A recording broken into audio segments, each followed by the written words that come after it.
A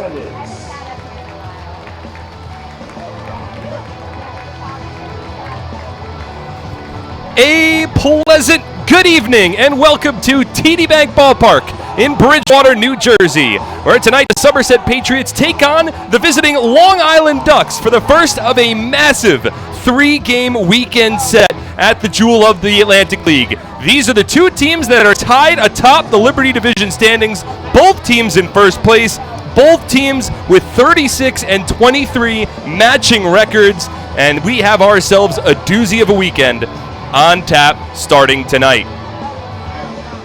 Well, welcome inside the broadcast booth, everybody. My name is Mark Schwartz, and I have the pleasure of being joined alongside Brandon Pelter once again. Brandon, let's jump right into it. I know you're doing well. I know you're excited, but this is a big weekend coming up between the Patriots and the Ducks. And you missed out on another one of the Bulls. They both have 3 wins against each other. That's 3 right. and 3 the record. So when it comes down to it, if there's a tie at the top of the Liberty Division at the end of the first half, that's the first tiebreaker. All the more importance that is put on this series this weekend. The Patriots are coming off of a 7-game road trip. They dropped the first 2 games against the York Revolution. They bounced back. They took the final game in York thanks to a tremendous starting pitching performance from David Kubiak, and that trend continued in Lancaster. Starting pitching once again has been such a massive part of this team. Absolutely phenomenal. Really now the past 3+ weeks, Somerset's starting pitching has been terrific, and that was a real question mark, especially after Logan Darnell went down early in the season.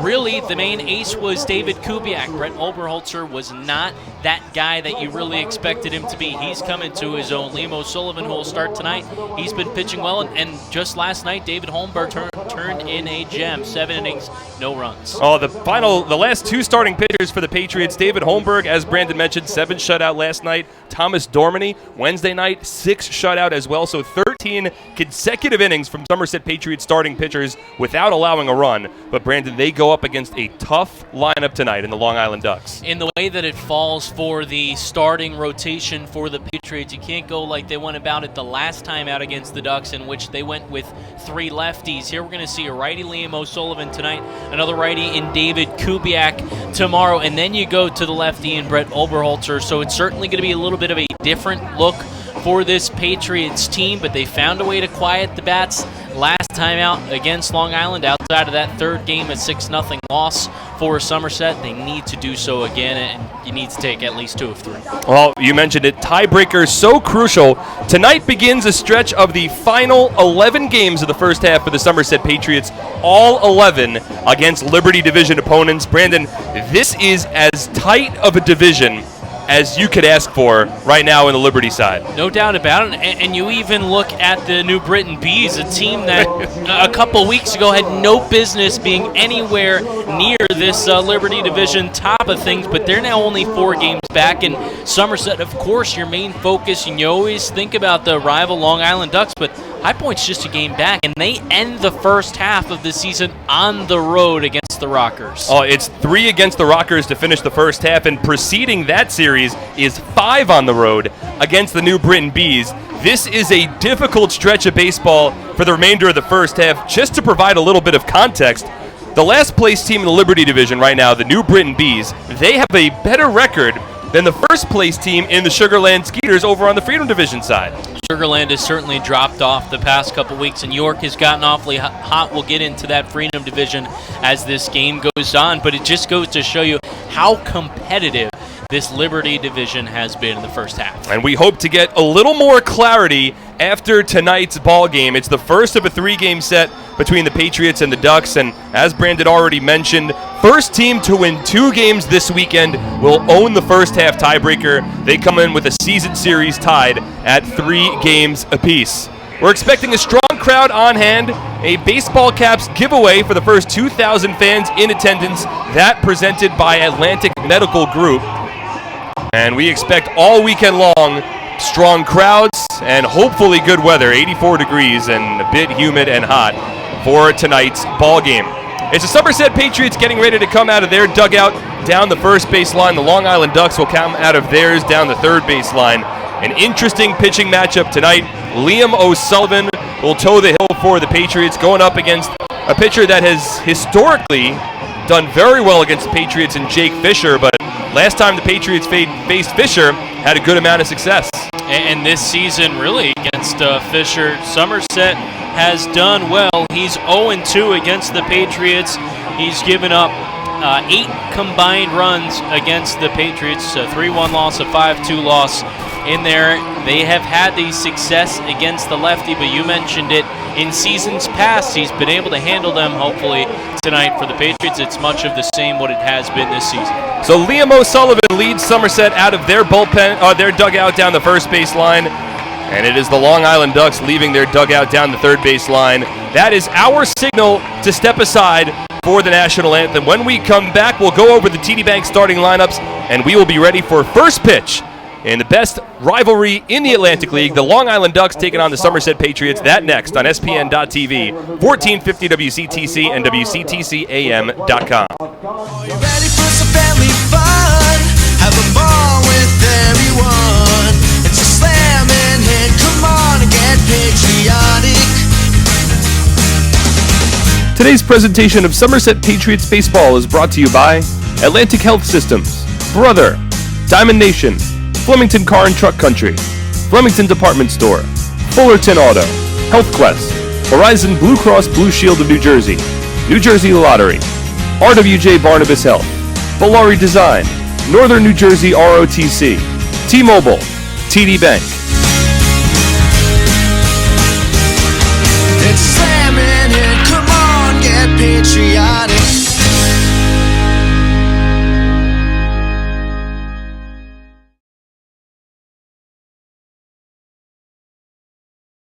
So many good options. Man, I'm hungry. Ooh, let's do healthy today. I think that'll work. The healthy plate. What do we have here? So many good options. What do I choose? We have veggie burger, turkey burger, fruit cup. It all sounds so good, but something's telling me veggie burger. I think I'll have the veggie burger. A lot of great choices here at the Horizon Healthy Plate concession stand.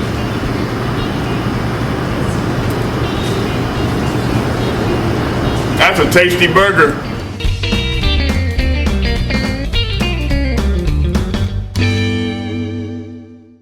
I'm fighting cancer. I'm fighting cancer. I am fighting cancer. I fight every day. Every night, Every hour. every minute, and every second. Robert Wood Johnson University Hospital and RWJ Barnabas Health, together with the Rutgers Cancer Institute of New Jersey, bring the latest research, treatments, and clinical trials close to home. We're fighting cancer. And I'm not fighting alone. Robert Wood Johnson University Hospital. Let's beat cancer together. Nothing is more important than your child's education. The Somerset County Education Association represents the public school employees that make your child's education possible. This includes more than 7,000 teachers, paraprofessionals, bus drivers, nurses, custodians, secretaries, and other outstanding education support professionals. Visit www.sceanj.org for more information. Together, we can prepare our children for the future. All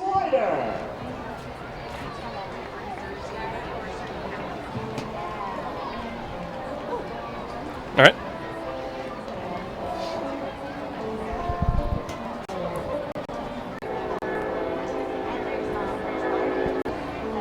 And welcome back to TD Bank Ballpark. The national anthem has concluded, and we're getting ready for a first pitch between the Somerset Patriots and the Long Island Ducks. We'll go over the TD Bank starting lineup first for the visiting Ducks of Long Island. At TD Bank, expect unexpectedly longer hours that fit your schedule, including weekends. And with 24/7 access through online and mobile banking, you can bank whenever, wherever. TD Bank, unexpectedly human.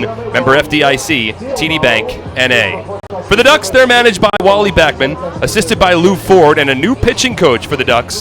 Recently named as the pitching coach, Rick Tomlin is running the pitching side of things for Long Island. Their lineup tonight: Ezekiel Carrera leads off in left field, Steve Lombardozzi bats second, LJ Mazzilli, the designated hitter, batting third. It's Kirk Neuenhuis hitting cleanup, Davidson Romero bats fifth, David Washington sixth, Hector Sanchez seventh, Ray Fuentes eighth, and Vladimir Frias rounds up the order as they work against Liam O'Sullivan on the mound tonight for the Patriots. O'Sullivan making his 9th start of the season, has a 3-4 record through 47 2/3 innings pitched. The ERA at 4.18, but he had been dropping that significantly going into his last start against York. He got roughed up a bit, went 4 innings, giving up 6 runs, but his previous 3 starts before that had only allowed 4 combined earned runs. You're hoping that is the Liam O'Sullivan that we see tonight. Well, he has a tall task ahead of him against a lineup that certainly prefers to play against right-handed pitchers than they do against lefties. This is a lineup tonight that brings 4 left-handed batters into the order and then 3 more batters that hit switch. So a lot of guys will be batting from the left side of the plate against Liam O'Sullivan tonight. But the Patriots have had such a strong stretch of starting pitching as of late, and O'Sullivan hopes to carry that torch through tonight's ball game in a very important series opener. An opportunity for both of these clubs to set the stage for quite possibly and inarguably, in my opinion, the biggest series so far for the Patriots this season. It's Liam O'Sullivan on the mound. Ezekiel Carrera steps into the left-handed batter's box, takes a couple of warm-up swings, and now O'Sullivan from the windup kicks and fires. First pitch of tonight's ball game, a fastball in for a called strike. We're officially underway at 7:10 p.m. Eastern Time. O'Sullivan from the windup. Righty rocks back and fires the fastball up and away. 1 ball and 1 strike. Game time temperature, we're looking at 84 degrees, and according to my Apple Watch, unhealthy conditions. It's just, all that means is that it's sunny, hot, and humid. 1-1, swing and a miss on an off-speed pitch from O'Sullivan. 1 ball and 2 strikes. For Liam O'Sullivan, that's one of his keys, getting that changeup started, similar to David Kubiak. When O'Sullivan can have that ready as his setup pitch or as his out pitch, he can be very good, but he's not going to blow you away with a fastball. Now the 1-2 from the righty. Swing and a miss, strike 3. Carrera set down on strikes to begin tonight's ballgame. Quickly, the defensive alignment for the Patriots in the outfield from left to right. Ramon Flores, Michael Krause, and Justin Pacioli. Along the infield, Will Kenger gets the start at third base. Alfredo Rodriguez at short. Ray Navarro at the second baseman. Edwin Espinal at first, and Michael Ullman will be doing the catching once again with O'Sullivan on the mound. 1 out, nobody on. Top of the first inning, we're just underway in a rivalry matchup between the Patriots and the Ducks. Here's Steve Lombardozzi, former big leaguer, switch hitter, bats from the left side and takes a first pitch strike, 0-1. Lombardozzi, a .279 batter on the season, far better from the left side than he is from the right. As the 0-1 is swung on and driven high in the air out to center field, but it's playable for Michael Krause. And he's able to camp under it to make the catch, ranging a bit towards his left, and there's quickly 2 away in the top of the first inning. Lombardozzi going down in the zone, almost golfing that one up a bit, but getting well under it out into center field. Wind slightly blowing in from really left field, right field to left field, maybe slightly more on a horizontal, in fact. There's 2 out, nobody on in the top of the first inning. Patriots in their home whites, the Ducks in their road grays. Now L.J. Mazzilli, designated hitter for Long Island, will step in. O'Sullivan from the windup, and the first pitch fastball called to strike, 0-1. Our umpires for tonight's ball game calling balls and strikes, it's J.B. Torres. At first base, Richard Katz, and at third base, Mel Cheatham. 0-1 on its way from O'Sullivan. Swinging a chopper foul down the third base line, 0-2. We're just underway in the top of the first inning. O'Sullivan's thrown 7 pitches to this point, 6 for strikes. He's recorded 2 outs. Works on the mound with the pants rolled up to the knees. Exposed navy blue socks with no striping nor stirrups. 0-2 on its way. Just misses the outside part of the plate. Might have been a changeup there from the righty. And it's a 1-2 count. And like I said, O'Sullivan's not going to blow you away with much. His control, very important. Shooting for both corners of the plate. 1-2. Taken low and away. 2 balls and 2 strikes. Mazzilli hitting .297, 3 home runs, 28 RBI. Has consistently hit third in this dangerous Long Island order. Now the 2-2 from the righty. Fastball up and away, and after O'Sullivan had jumped ahead 0-2, Mazzilli's worked the count full with nobody on and 2 away. Top of the first inning, there's no score.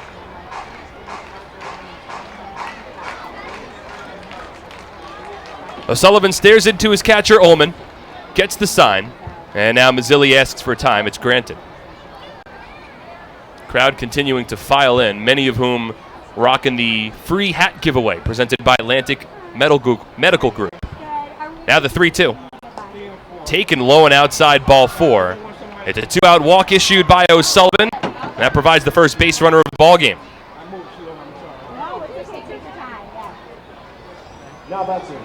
For O'Sullivan, you go from thinking you have the punch out. He started to take a step or two off the mound a few pitches ago. You don't get that call. And then you can't hit his spot on that 3-2 pitch. That one missing low and away. Now runner aboard. And here's Kirk Neuenhuis, one of the bigger names on the Long Island Ducks roster. Left-handed batter against the righty O'Sullivan. First pitch, late on a fastball. Taps it foul. Maybe against Ullman or maybe the home plate umpire Torres. Either way, it's an 0-1 count. That was such a late swing. I don't know how he even caught a piece of that pitch. Very late on a fastball. Neuenhuis has seen his batting average dip of late, down to .251 on the season. Still offers a good amount of power, 11 home runs, and 37 RBI for the former Met. Runner at first, 2 away. And the 0-1. Swinging a hard-hit ground ball to second. Fielded on 2 hops by Navarro. Heels on the outfield grass. Makes the play to first. And the inning is over. For the Ducks in the inning, no runs, no hits, no errors, and 1 runner left on base. To the bottom of the first, Somerset and Long Island tied at 0. TV, 1450 WCTC and WCTCAM.com. As a personal trainer, I thrive on guiding my clients into health history. I was told the work of experts at Atlantic Health System. I was able to see my orthopedic surgeon in Sparta, right near my home, and received exceptional care at Morristown Medical Center for my surgery. I was able to teach, motivate, and inspire again. Where you go for orthopedic care matters.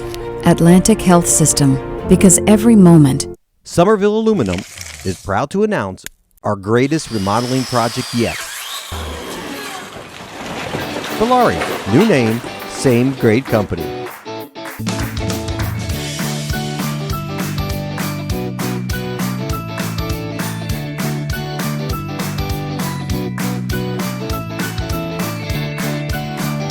Valari, home remodeling since 1950. Visit ValariNJ.com to learn more today.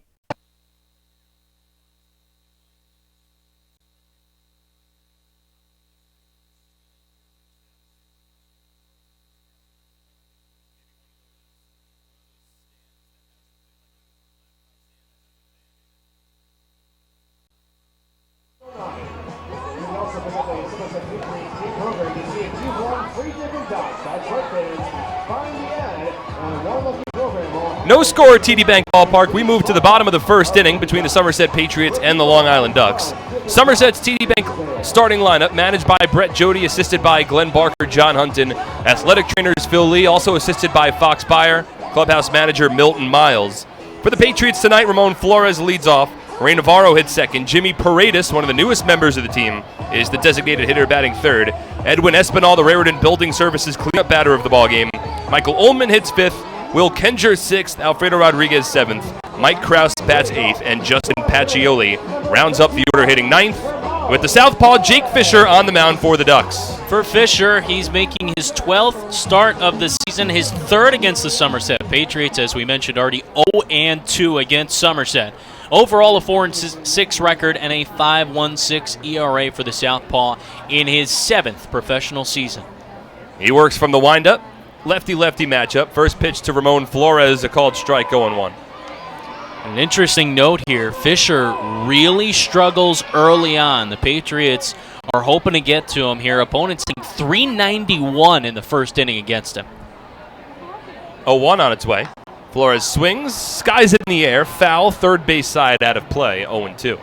First 2 innings against Fisher, opponents averaging .371. But from there, he really locks in. Teams just .216 in the 4th inning and .243 in the 5th. Fisher stares into his catcher, Hector Sanchez. From the windup, here's the 0-2. breaking ball comes inside and it hits Flores. Ramon tried to crouch out of the way, and the ball found his upper back. A leadoff hit by pitch, and the Patriots have their first base runner of the evening.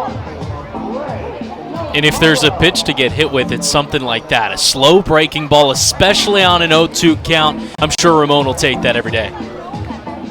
So the defense for the Ducks in the outfield, the left fielder is Ezekiel Carrera. In center, it's Ray Fuentes, and in right, Kirk Neuenhuis. Along the infield, the former B. Davidson Romero is at third base. Vladimir Frias at short, Steve Lombardozzi at second, David Washington at first, and Hector Sanchez doing the catching. First pitch from Jake Fisher to the switch-hitting Ray Navarro, taken upstairs, 1 ball and no strikes. This one of the stronger offensive lineups that the Patriots could put together. An extended lineup now with Jimmy Paredes hitting third. He awaits on deck to make his TD Bank Ballpark debut. Fisher from the stretch, now the 1-0. Navarro checks his swing, but a fastball rocketed in for a called strike, 1-1. Boy, for Paredes, what a strong initial debut for the Patriots. Big home run, 5 RBI. That came Tuesday night, certainly making his presence known early on. Navarro at the plate here, Flores at first, the 1-1. Swung on and scooped in the air out to shallow center. Coming in is Ray Fuentes. He lines it up to make the catch. And there's the first out of the inning. For Navarro, not really able to extend much there. It almost looked kind of, you don't want to call it a lazy swing, but he just threw the hands to the spot. It didn't really seem like he was able to engage his hips and fully throw his body into it. That speed wasn't entirely there on that swing from Navarro. So 1 out, a runner at first, no score. We're in the bottom of the first inning, just underway. And a matchup between two teams that are tied for the best overall record, not only in the Liberty Division, but the entirety of the Atlantic League. And here's the switch-hitting Paredes. First at bat is a Patriot at home. And Jake Fisher will throw it over to first base to check in on Ramon Flores. 6 steals in 9 attempts on the season for Flores in his second season with the Patriots. Paredes at the plate in his first. Bats from the right side here. Fisher comes set, first pitch. Fastball taken for a called strike, 0-1. Paredes, a guy that Somerset can plug in a few different spots in the field, in the corner outfield, third base, DH as well.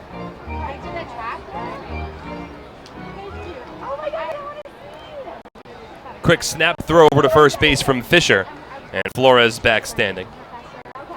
Paredes' home run in his Patriot debut back on Tuesday night came as a right-handed hitter. Now he works from the right side of the plate here. 0-1. Checks his swing on a soft breaking ball that missed outside. 1 ball and 1 strike. Seems early on in this at-bat, Paredes not getting the best read on the baseball out of the hand of Fisher. We've seen 2 check swings from him. First time that Paredes is facing Fisher. The 1-1 misses inside. Former big leaguer jumps out of the way. 2 balls and a strike. Jimmy Paredes with 6 seasons of service at the major league level. Known for his time with Philadelphia Phillies, the Baltimore Orioles,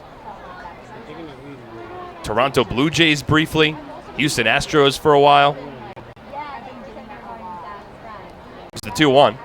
Checks his swing but went around. A changeup that would have missed low and outside. It skipped in the dirt, and it's a 2-2 count.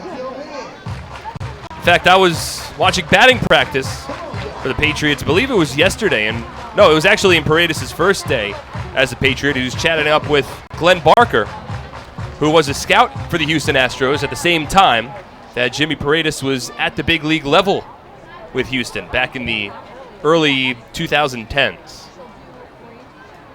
Runner at first, 1 away. And Fisher will throw over to first base, and certainly towing the line a bit there in terms of what's a balk and what's not. Yeah, you usually go by that 45-degree angle rule right there, and very close to that line. Lefty comes set, 2-2. Swing and a chopper foul. It's kind of interesting, the balk, similar to a check swing, there's really not, if you look in the rule book, a very clear definition. Like that 45-degree angle is what most umpires will tell you, but that is not flat out written in the rule book. One of the more subjective rules. But there's other balks that are a little more clear. Yes. 2-2. Paredes swings, a soft ground ball hit to second, fielded by Mazzilli, shifts it to Frias, and the turn throw to first base in time. It's an inning-ending 4-6-3 double play. For the Patriots, no runs, no hits, no errors, nobody left on base. Scoreless as we move to the second on SPN.TV, 1450 WCTC and WCTCRA.com. It's time to celebrate with a birthday party at a Somerset Patriots game. Introducing our exclusive Domino's All-Star birthday packages for the upcoming season. Got a kid you want to have remember a special birthday for years to come? Well, the Patriots have 3 different kid-specific birthday packages that'll make their next birthday the most memorable one yet. Book a party package and upper box seating, enjoy an all-you-can-eat barbecue buffet in the NJM picnic area, or elevate your party into a fun-themed private suite uniquely designed for kids. Every Patriots party also comes with a crowd rendition of Happy Birthday with the birthday child on the field, a birthday t-shirt, an autographed baseball, and birthday invitations. Contact our group sales department for more information on how to celebrate a birthday in style today. And Performance Center, visit them. They're right here at TD Bank Ballpark. They have the attention and results of small group fitness and performance coaching. Ladies and gentlemen, will Elaine Kinzel and Martin Gormley please go to customer service? Elaine Kinzel and Martin Gormley, please go to customer service. Thank you. Okay, let's start off from TD Bank Ballpark. Applebee's and Bridgewire is the place to be right after the Somerset Patriots games.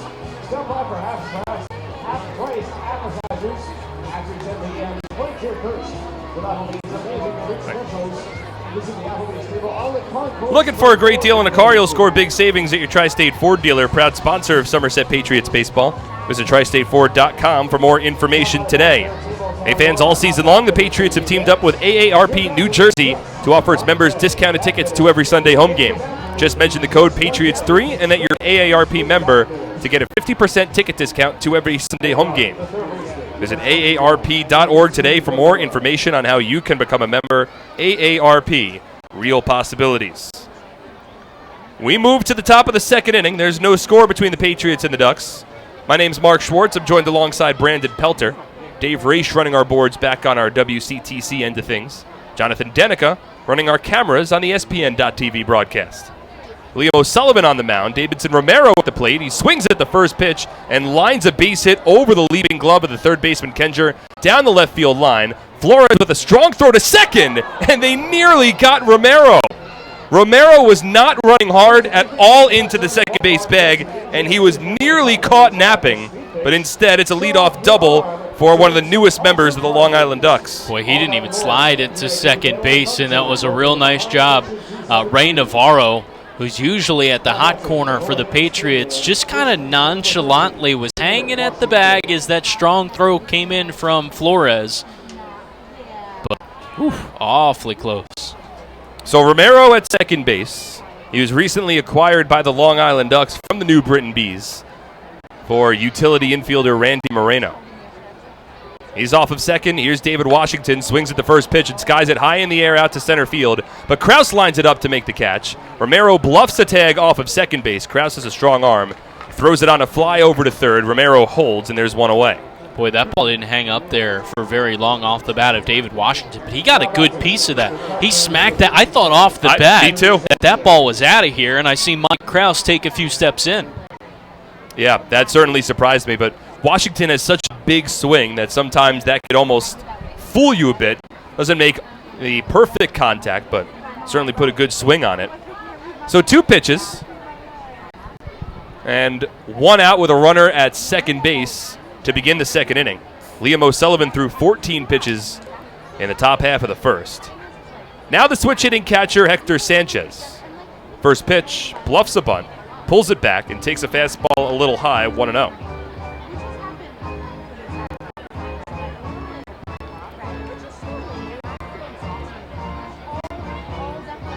Sanchez former World Series champion with the San Francisco Giants, hitting .297 this year, 3 home runs, 15 RBI.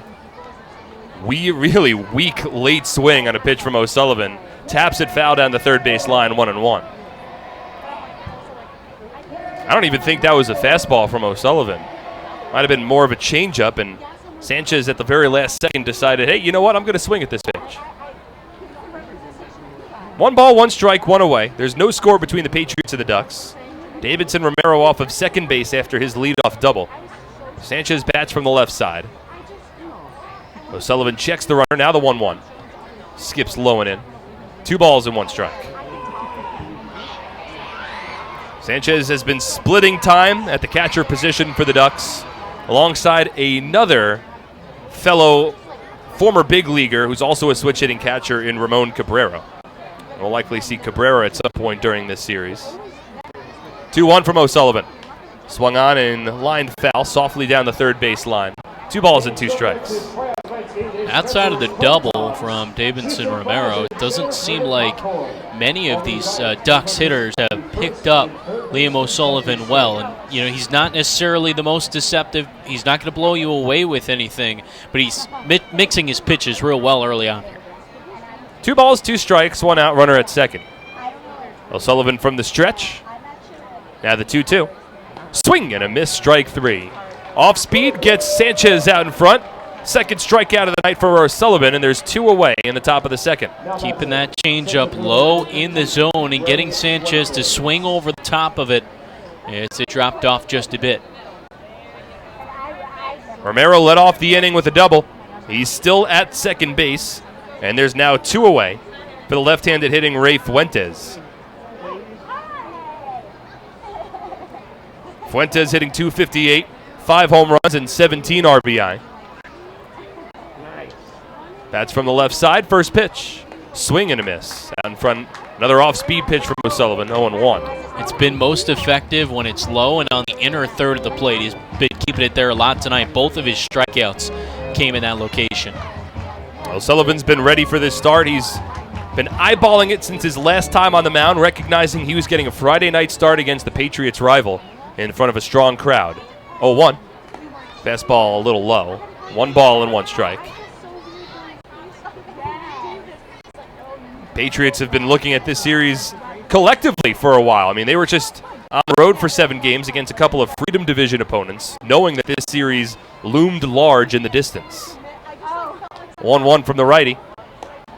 Fastball taken low and in. 2 balls and 1 strike. 3 games against the Ducks this weekend, and then immediately afterwards, on Monday morning, the Patriots will hop in a bus and head up to New Britain, Connecticut to take on the Bees for a 5-game series that will be played over 4 days. Immediately afterwards, they'll travel down to High Point to finish up the first half against the Rockers.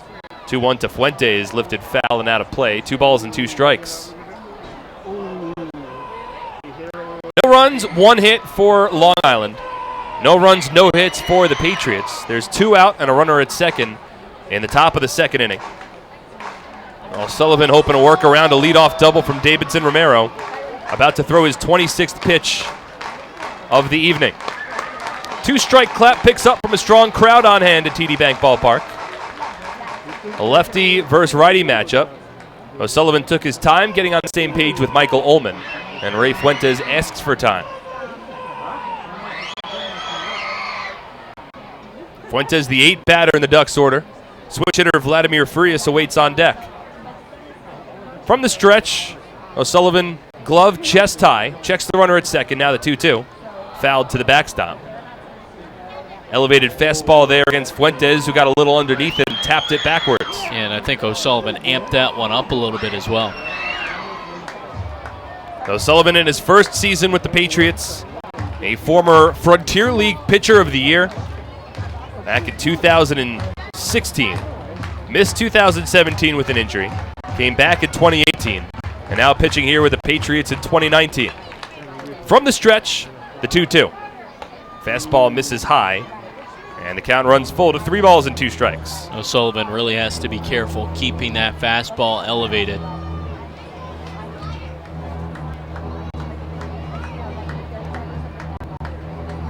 former Joliet Slammer, on the mound here against a former big leaguer in Ray Fuentes. Romero off of second, 2 out, top of the second. Here's the 3-2. And it misses off the plate, ball 4. Second 2-out walk issued by Liam O'Sullivan tonight. And that puts runners at first and second in the top of the second inning for Vladimir Frias. Please go to customer service. Christian Ricoro and Brody Dietrichs. Please go to customer service. O'Sullivan had the first 2 out in the top of the first inning. Issued a free pass to L.J. Mazzilli after he had worked ahead in the count. And a similar situation here with Fuentes. But now it's runners at first and second. And the switch hitting Vladimir Frias. Everyday starting shortstop for the Ducks. Batting average below 200. Swings and misses at a first pitch fastball, and it's an 0-1 count. Frias, a 2-time Atlantic League All-Star with Lancaster in 2017 to 2018. He's batting 199 on the season. 2 home runs, 7 runs batted in. Has consistently hit towards the bottom of the Ducks order. 0-1. Checks his swing, but a fastball in for a strike. Frias tried to buy that pitch by sticking his hands directly in the air, possibly claiming it was a bit inside, but O'Sullivan jumps ahead in the count 0-2.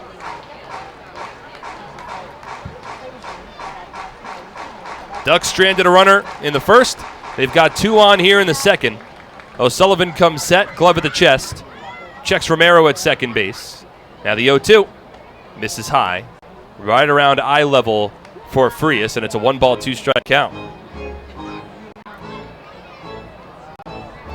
Patriot righty now above 30 pitches with 2 away in the top of the second inning. Still no score between these two Liberty Division rivals.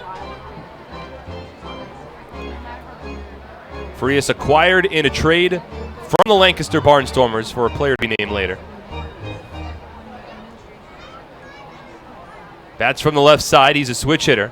Has the protective shin pad on his front right leg. 1-2 from O'Sullivan. Swing and a miss, strike 3. O'Sullivan bounces back, strikes out Frias. It's his 3rd strikeout of the night. In the inning, no runs on 1 hit, no errors, and 2 runners left on base. Still scoreless. We head to the bottom of the second on SPN.TV, 1450 WCTC, and WCTCAM.com. At Flemington Car and Truck Country, we've been satisfying customers for over 40 years, providing selection with 16 manufacturer brands plus over 500 available certified pre-owned vehicles. Convenience, with all our dealerships located on Route 202 and 31 in Flemington. And satisfaction, with positive reviews praising our business model every day. We'll never take our customers for granted. Flemington Car and Truck Country. Every day. We're happy with this year's tax refund? Probably not. Well, Flemington Department Store can't change the tax law, but can make things less taxing by crediting you double the sales tax on most top-quality brand sofas, chairs, recliners, bedroom and dining room sets, proudly showcased in Central Jersey's largest showroom. That's right, Flemington is paying your sales tax plus giving you a matching credit when you buy furniture, plus free delivery. The double sales tax credit event is going on now, only at Flemington Department Store. Let's hear you for 2 Watts Run. How about a hand everybody for our T-shirt slingshot crew, sponsored by Health Quest. Don't forget to stop by the Somerset Patriots Tooth Store with all the latest Somerset Patriots gear. Purchase your authentic New Jerseys, your virtual player home, road and tennis practice caps, plus pick up a pair of Under Armour shirts and locker tees. For all the scouts in attendance, we also purchase your scout badges at the team. Alpine Business Systems is the official IT provider of the Somerset Patriots. At Alpine Business Systems, they are a leading provider of information systems and services. Visit Alpine Business Systems at www.alpinebiz.com. Energy costs too high? Don't bench your air conditioner. Take advantage of these special offers from Bellari instead. Save $100 on energy-efficient restorations windows and $600 on Pro Via Signet doors. Offers expire June 30th. For details, visit BellariNJ.com. We move to the bottom of the second inning. There's no score between the Patriots and the Ducks. Liam O'Sullivan has stranded 3 Ducks on base over his first 2. And now the number 4 batter in the order, the Raritan Building Services cleanup batter of the ballgame for the Patriots. It's Edwin Espinal. He steps to the plate here against the left-handed throwing Jake Fisher. Fisher was at 12 pitches through his first inning. First one to El Poco, a fastball taken up. 1 ball and no strikes.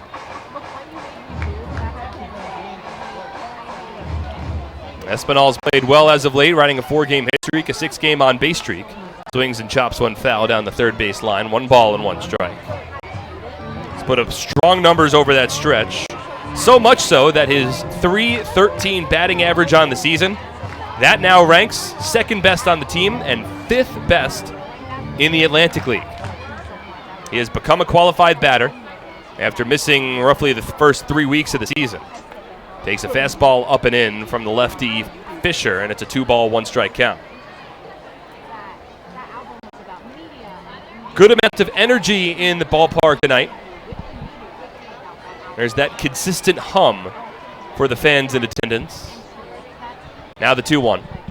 Espinal swings, drives it in the air, foul over the backstop. And it's a 2-2 count. Espinal had a strong doubleheader against the Lancaster Barnstormers on Wednesday when it combined 5 for 7. Reached base in 6 of his 8 plate appearances.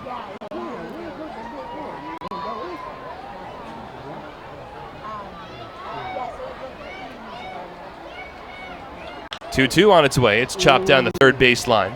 Nearly hit one of the Ducks at the top step of their dugout. And it remains a 2-2 count.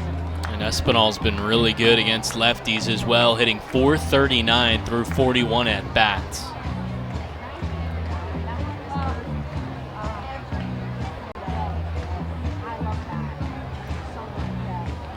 No runs, 1 hit for the Ducks. No runs, no hits for the Patriots. Here's the 2-2. Swung on and lifted foul over the screen and out of play. And it remains a 2-ball, 2 strike count.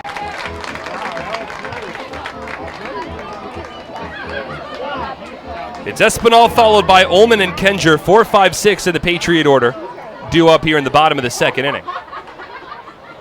Espinal's hovered around the middle of this Patriot lineup ever since he joined the team in early May. 2-2, a soft ground ball hit foul into the tunnel down the first base line. And sometimes Espinal's swing isn't the prettiest when he fights off pitches, but he has a lot of range. He's a good bad ball hitter and just is able to get it on top of some of those pitches. Well, I was just going to say one of the reasons he stayed in the middle of the order is because of at-bats like this. He's very hard to set down on strikes. 2-2. Swung on, hit in the air. Foul, third base side. Racing in's the third baseman Romero, and he's not able to get to the ball in time. Bounces in the field of play, and then almost bounces over the screen down the third base line. Hector Sanchez bounces in, is able to get it back towards the field of play, but it's a foul ball and still a 2-2 count. And I don't know that Sanchez would have had a play regardless, but he got a real late jump on that ball, and we saw much of the same the last series that Long Island was here. Ducks catchers just having trouble ripping off the mask and picking up the baseball. 5 consecutive pitches fouled off by Edwin Espinal. He's about to see the 9th pitch of this battle against Jake Fisher, leading off the bottom of the second inning. Here's the 2-2. Breaking ball swung on and missed in the dirt, strike 3. Espinal doesn't attempt to run down the first base line. Hector Sanchez will throw it onto first after he blocked the pitch in the dirt, and there's 1 away.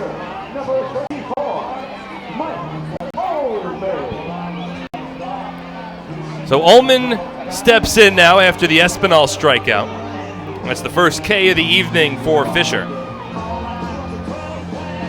And here's a man for the Patriots that has gotten on base now in 25 consecutive ball games. It's the longest on-base streak in the Atlantic League this season. Had a double and 3 at-bats last night. First pitch here, breaking ball finds the strike zone, 0-1. Overall, a .307 batting average for the former Toronto Blue Jay. 3 home runs, 23 RBI. Now the 0-1. Swung on, hit in the air. Along the infield left side. Underneath it is the shortstop Vladimir Frias. Has to backpedal a bit. Makes a 2-handed grab, and there's 2 away. Tell you what, I feel like there's almost a combination of a little bit of haze in the ballpark tonight and some somewhat dark, kind of ominous clouds that are starting to creep in. It's been a little difficult to track the ball so far tonight. Yeah, it's been hard to pick up off the bat. We had a few drops of rain for just a couple minutes. They're gone now, but you're right, the clouds in right field are dark. Will Kenger at the plate, attacks the first pitch fastball and tips it into the glove of Hector Sanchez, 0-1. We'll see if that plays a role moving forward. The lights, as Brandon mentioned, already on at TD Bank Ballpark. 0-1. Breaking ball called to strike on the lefty-lefty matchup, and Kenger quickly falls behind 0-2. It's that sort of gray, hazy clouds that kind of blend in with the baseball a bit. Now the 0-2. Breaking ball taken low and away. Kenger keeps the bat on his shoulders. 1 ball and 2 strikes. Not especially expecting any precipitation here over the next couple hours. Just a cloudy evening. Temperature has dipped now, according to my watch, down to 76 degrees. 1-2. Swing and a foul tip on a fastball upstairs. Certainly doesn't feel like the temperature has dropped at all. How you are wearing long sleeves, I don't know. Just about always do have a light quarter zip on. Almost always. It's humid tonight, though. It's kind of sticky. All right. Here's the 1-2 from Fisher. In the dirt, Kenger lays off, and a nice at-bat here from the first-year Patriot. It was 0 for 11 in his first 11 at-bats against the Lancaster Barnstormers over the Patriots' previous series. But turned it around in a big way in his final at-bat. Launched a solo home run, top of the 9th inning last night to give the Patriots more insurance. 2-2. Swinging a hard-hit line drive into right field. A base hit for Kenger. That's the first hit of the night for Somerset. And a 2-out base runner in the bottom of the second.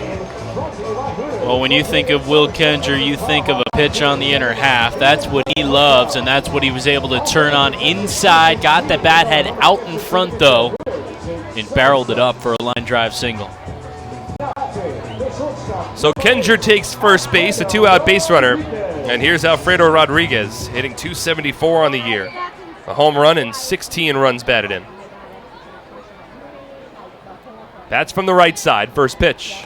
Swings and misses, late on the fastball. Sanchez bluffs a snap throw down to first base, and it's an 0-1 count.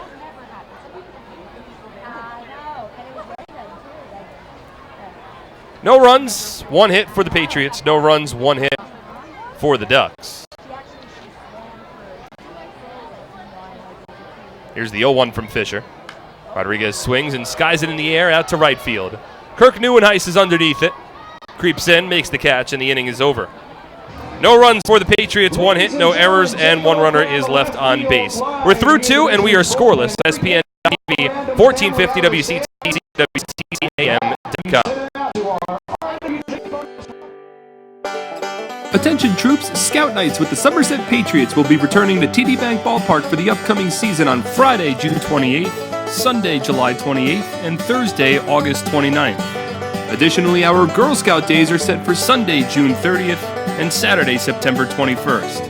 Troops will have the honor of presenting both their PAX banner, along with our nation's colors on the field before the game. A parade around the field will end with the troops lining the infield during the national anthem.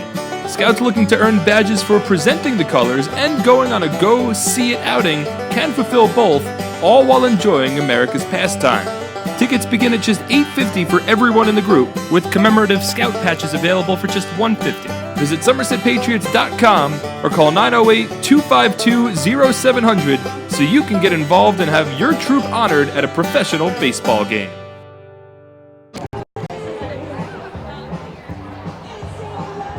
That one's on the other hole. All right, Rich, second shot. Little chipper. All right, Elaine, this is the last one. If you don't get closer than Rich there, he's going to be our big winner. Any day, though. Here we go. No, it's off to the side. Rich, congratulations. You don't even have to take that third shot. What do we have for you? An Izod gift card. Also, we're giving away some tickets to fireworks nights tonight. 2 tickets to our July 12th game against New Britain. Patriots and the Ducks scoreless as we move to the third. To take it away, here's Brandon Pelter. Thanks, Mark. If you need help during the game or have any questions, you can simply text us. Text 908-252-0700, and we'll get back to you. Now you can text or call. That's again at 908-252-0700 so we can help. Still no score in the top of the third. Brandon Pelter with Mark Schwartz. And Liam O'Sullivan will pitch to the lefty Ezekiel Carrera. As he squares and pulls it back, pitch misses up and away. Ducks lineup turns over after O'Sullivan has given up a hit and 2 walks through 2 innings of work. 1-0. Lifted out of play left side. The Somerset Patriots would like to thank tonight's game sponsor, Atlantic Medical Group. They're part of the Atlantic Health System. The Atlantic Medical Group is a physician-led and physician-governed organization. Kenger over at third is even with the bag, shifted toward the hole a bit. 1-1. Squared around, pushed up the third base side. It's O'Sullivan that fields, fires to first, and he throws it away into foul ground right side. And that'll go out of play. So for Carrera, he'll reach second base. We'll see how that's scored. It would have been a close play at first. Should be an infield single and then E1 advancing him over to second base. It was a perfectly rolled bunt from Carrera, and it forced O'Sullivan near the foul line down the third base line to field it with the bare hand. And his throw wasn't even close to first base. He rushed it a bit. It was well offline. Patriots first baseman Edwin Espinal didn't even make a play for it. It was that far off the bag. Took one hop and went into the first row of seating down the right field line. So with the ball going out of play, Carrera takes second base. For the second time tonight, the Ducks leadoff hitter reaches second as Lombardozzi bunts it up the third base side. Kenger waited at the bag. Now he'll charge, glove it, and he'll eat it. It was a perfect bunt from Steve Lombardozzi. In between the mound and the third base line, Will Kenger initially stepped toward the bag at third and then had to come in and just glove it. That's a miscommunication, but that should have been Kenger's ball. The ball was hit with a decent amount of pace down the third base line. Ullman wasn't going to make the play, and Liam O'Sullivan likely wasn't going to get there as well because the ball was hit a little harder. So Kenger has to charge in there and recognize they might not get the out at third, but you still want to get an out on the play. And ultimately, they got no outs, and now there's runners on the corners. It's L.J. Mazzilli that's up, and the pitch to him. Swung on in line right at Navarro over at second. Fires back to first. In time, it's a double play. Lombardozzi caught leaning off the bag after Navarro snared the liner, and just what the doctor ordered for Liam O'Sullivan. Now 2 away in the third. My goodness. That inning turned around quickly. Now, O'Sullivan not out of the woods just yet, but Mazzilli lining it to second, and Lombardozzi should know better. He took such a hard secondary lead. He was well off the bag, and Navarro had plenty of time to get it over to first. And, you know, off the bat, it didn't look like that ball was taken for the outfield. That's just a poor read from Lombardozzi, and it puts the Ducks in a far more difficult situation. So with 2 away, a runner at third, it's Kirk Neuenhuis. First pitch. Clips the inside corner. A fastball called a strike. Yeah, poor base running from Steve Lombardozzi. It was hit right at Ray Navarro. Maybe he had to take a step to his right, but that's about it. Still no score in this one. 0-1. Neuenhuis fouls it off the front foot. O'Sullivan ahead, no balls and 2 strikes here in the third. Oh, not often do you get an opportunity with runners at first and third to work yourself out of an inning. But O'Sullivan 1 pitch away as a little bit of rain starts to fall at TD Bank Ballpark once again. Is heat rain a thing? I don't think so. I don't know about that. If sun showers.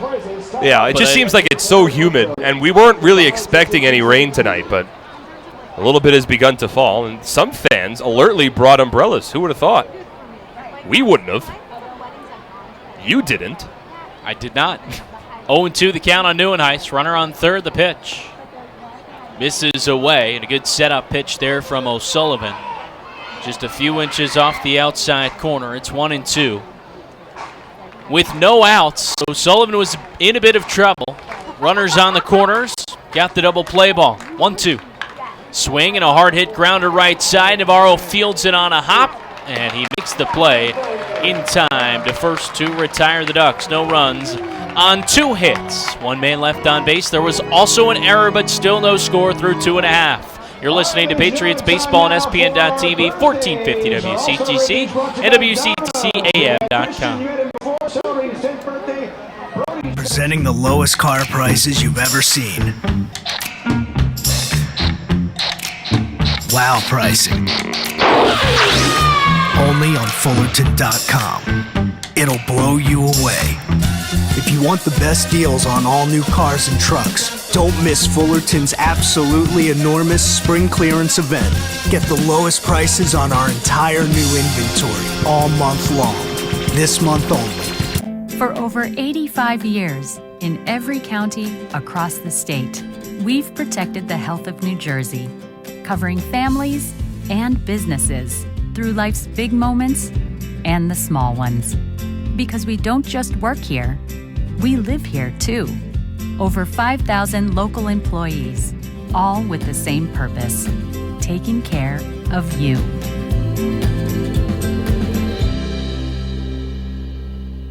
Hot Tubs Display to find out more about their hot tubs and find out how to get a free self-system upgrade with select hot tubs right now through the end of June. Healthful Hot Tubs located on Route 22 in Greenwood, New Jersey. Fans voting is open now for the 2019 American All-Star Game. Fans can still cast their ballots from now until June 30th. For over 100 years, Carrier Clinic has offered a wide array of specialized behavioral health services for individuals throughout New Jersey. Our new updated facility enhances our ability to treat illnesses such as anxiety, depression, and substance abuse in a compassionate and healing environment. Visit www.carrierclinic.org for more information. Looking for a great deal on a car? You'll score big savings at your Tri-State Ford dealer, proud sponsor of Somerset Patriots Baseball. Visit TriStateFord.com for more information today. No score between the Long Island Ducks, Somerset Patriots. As we head to the home half of the third, 2 teams with the best record in the Atlantic League tied at the top of the Liberty Division. As Fisher, the lefty, winds and delivers to Mike Kraus. First pitch swing, and he lines it right back up the middle. A leadoff single for the 8-man, and the Patriots with their second hit of the ballgame. That's what the Patriots like to see from Kraus. He's struggled with his strikeouts, but you can't strike out if you don't get to a 2-strike count. And Kraus attacked the first pitch fastball from Fisher, and they love to see him on the base paths. He leads the team in stolen bases, 11 and 14 attempts, and I would imagine we might see him get pretty aggressive again here. The 9-man Justin Pacioli steps to the dish. It is a lefty pitcher on the mound as Fisher sets and throws over. Kraus already knew it. He was walking back to the bag before Fisher even picked up that front leg.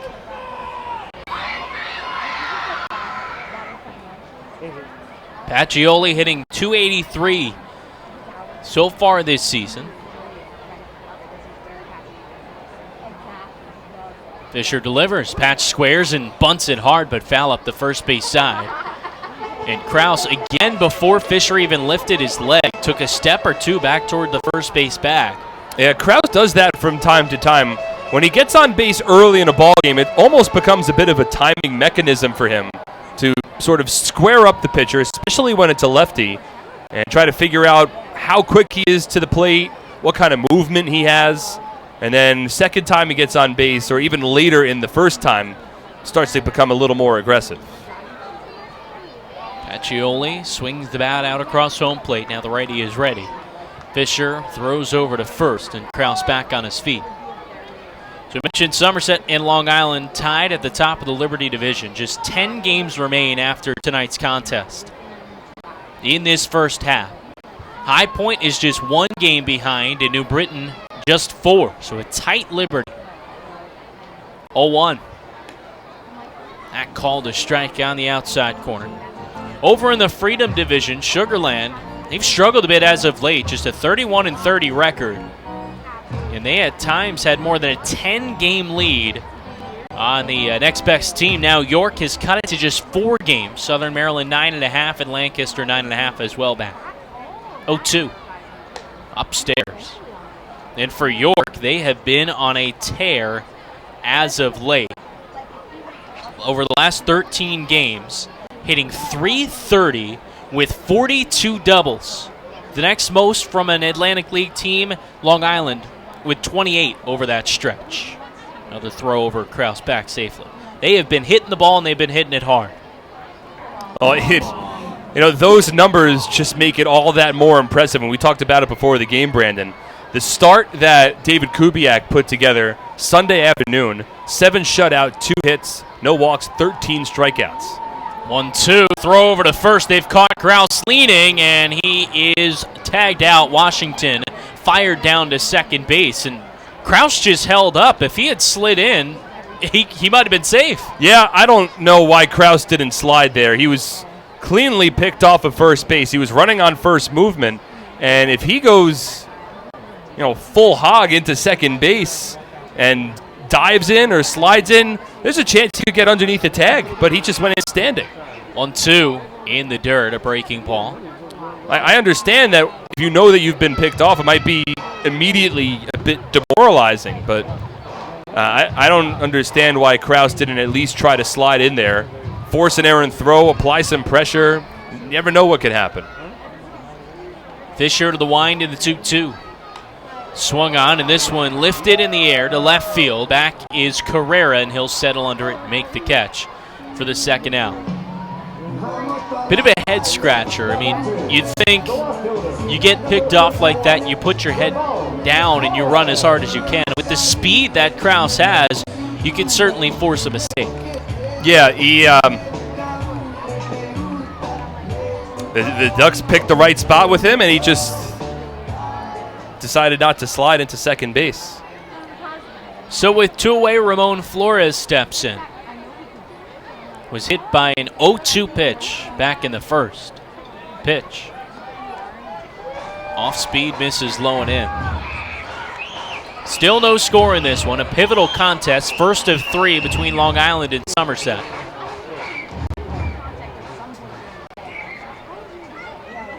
(1-0). That falls in for a strike. As we reach the final leg of the first half, and a first half title is on the line. The winner in each division is guaranteed a playoff spot. 1-1. In tight, Flores scoots out of the way. You mentioned the York Revolution playing well. They're already on top of the New Britain Bees. Currently a 5-2 Rebs lead in the bottom of the 3rd inning over in Pennsylvania. 2-1. Swung on, and this one hit hard into the right center field alley. Fuentes will cut it off and hold Flores to a 2-out single.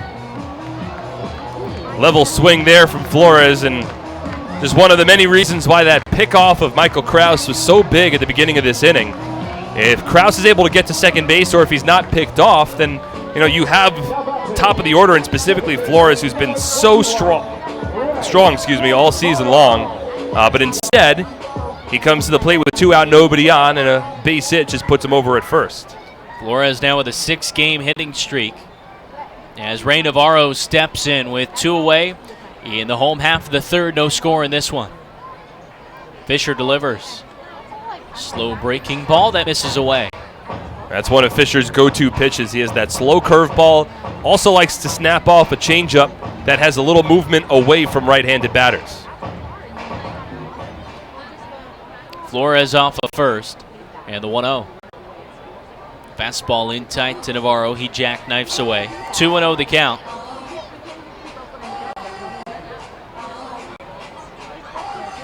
Ray hitting .271 this season. And he has been excellent in the field, making a ton of terrific plays over at third. We've already seen him with a few nifty plays at second base tonight. 2-0. Navarro fouls it straight back.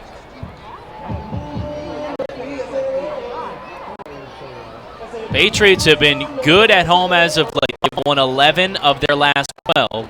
That only loss coming their last time at home against these Long Island Ducks after they took the first 2 games, dropped game 3 6-0. 2-1. Swung on, and this one hit out of play right side.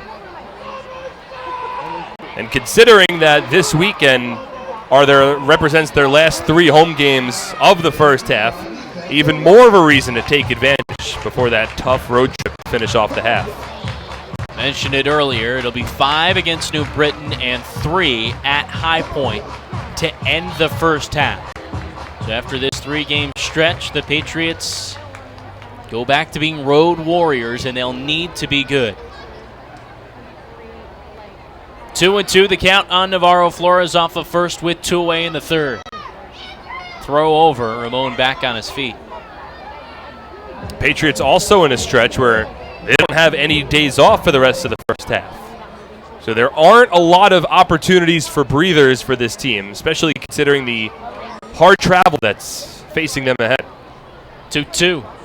Swung on, and this one lined into left field, but it'll hang up just long enough as Carrera eyes it and makes the catch for the third out. No runs on 2 hits. 1 man is left on base through 3. Still no score between Long Island and Somerset. You're listening to Patriots Baseball on SPN.TV, 1450 WCTC and WCTCAM.com. It's an unstoppable force, vast and mighty. It's the 101 days of summer, and this year it's bigger than ever. The NJ team is back again. We've got 101 days of prizes with other ways to win via our social channels, text message program, VIP club, and game changers. Find the fun at 101daysofsummer.com from May 24th to September 1st. Anything can happen in Jersey. Hey, by the way, try a veggie burger right now. They're off at the Healthy Plate concession stand right behind section 210. Our winner gets a coupon there. How about a hand for all our contestants, everybody? In our Healthy Choice race brought to you by Horizon Blue Cross Blue Shield of New Jersey. Making healthcare easier today and looking to make it even better tomorrow. Hey, you can win a $50 gift certificate to PC Racer and Son by posting a picture on Instagram. Follow the Somerset Patriots on Instagram and then post a fun picture of yourself or your friends having fun during the game. Just use the hashtag PCR Patriots. Let me get posts. PC Racer and Son, Norway's #1 family home and marine appliance, TV, electronics, and mattress retailer for over 108 years. Getting off the third baseman, number 21. Davidson Romero.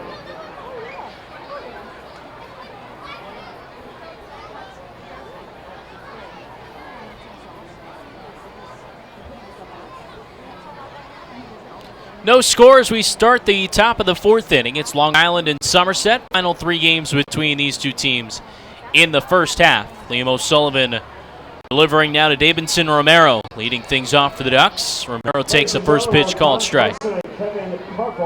Romero lined to double down the left field line in his first at-bat. That started out the 2nd inning, but he did not get past second base. 0-1. That one misses away. O'Sullivan has gotten into a little bit of trouble tonight, but able to work out of it thus far. Allowed 3 hits, had runners on the corners in the third with no out. 1-1. Romero swings and misses on a changeup low. The runners were on the corners with no out in the third, and L.J. Mazzilli lined one right at Ray Navarro. The runner on first was caught leaning. He was thrown out, and then Kirk Neuenheis grounded out to end the inning. Here's the 1-2 pitch. Just misses away.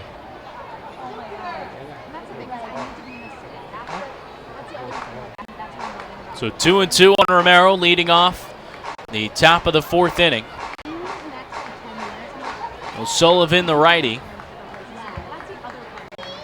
Shakes no, now nods the head yes. A deep breath and into the wind, the 2-2 pitch. Called strike 3, a fastball clips the outside corner. And Romero down looking, that's the 4th K of the night for Liam O'Sullivan. Good pitch there from O'Sullivan, as he's able to set down the former New Britain B, recently acquired. already tagged him for a double on a first pitch he saw back in the second inning. It's the first time that O'Sullivan has used the fastball to get a strikeout. There he painted it on the black of the outside corner. Previously, verse 3 were on pitches low and in, got swings and misses. Now lefty David Washington steps in. One away in the fourth. Here's the first pitch. Up and into Washington, lifts the arms out of the way. The Patriots with as much of a shift as they can have on the infield. Alfredo Rodriguez shading up the middle. Will Kenjer covering the hole on the left side. 1-0 delivery. Fastball misses inside. Brandon Pelter with Mark Schwartz.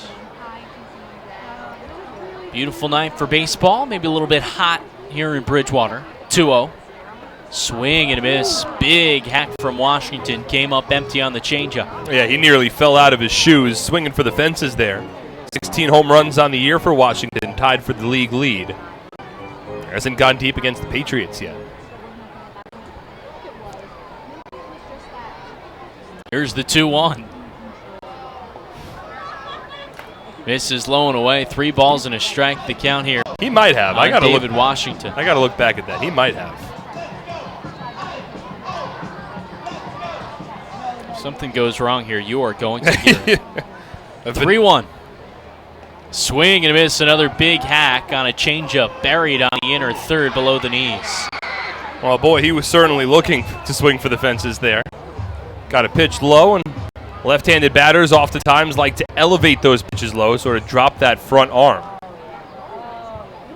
3-2. Here's the pitch.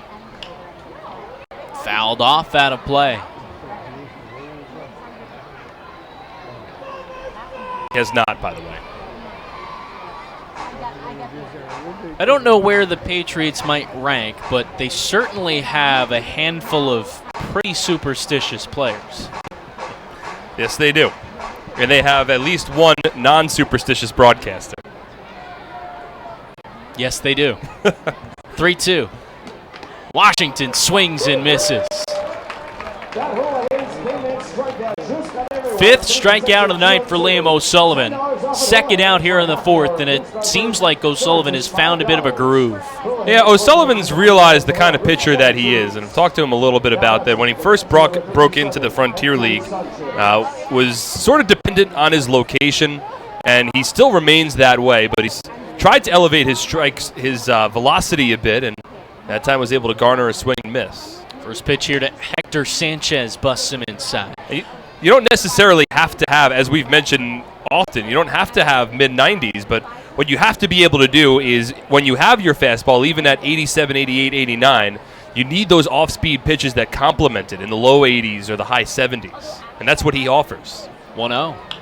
Swung on, and this one scooped out to shallow left. Flores ranging in. He'll make the catch. And O'Sullivan has a 1-2-3 inning in the fourth. 2-0 score through 3.5 between Long Island and Somerset. You're listening to Patriots Baseball on SPN.TV, 1450 WCTC, and WCTCAM.com.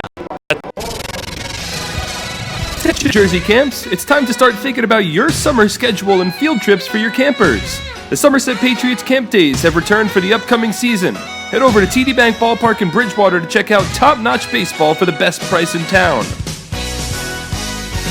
The 2019 camp dates are officially set for Thursday, July 18th, Wednesday, July 31st, and Wednesday, August 14th. The Patriots are welcoming camps with groups of all sizes to come out to the ballpark to enjoy America's favorite pastime. Each game begins at 11:05 a.m. and tickets start at just $8. There are also lunch options available for just $5. In addition, each camp in attendance will be welcomed with a public address announcement and a scoreboard announcement during the game. Camps can also take advantage of our on-field programs throughout the game based on availability. So book now to ensure a memorable baseball-filled, fun-in-the-sun trip for your camp today. Give us a call at 908-252-0700 or visit SomersetPatriots.com to lock down your camp's perfect summer trip. Big cotton candy for you if you're bonus. Whoa! Get 2 hands for that one, Declan. Share some with your sister. How about it for everybody here, that cotton candy spin? Look at that sugar, Mom. Good luck. Get your cotton candy right now, too.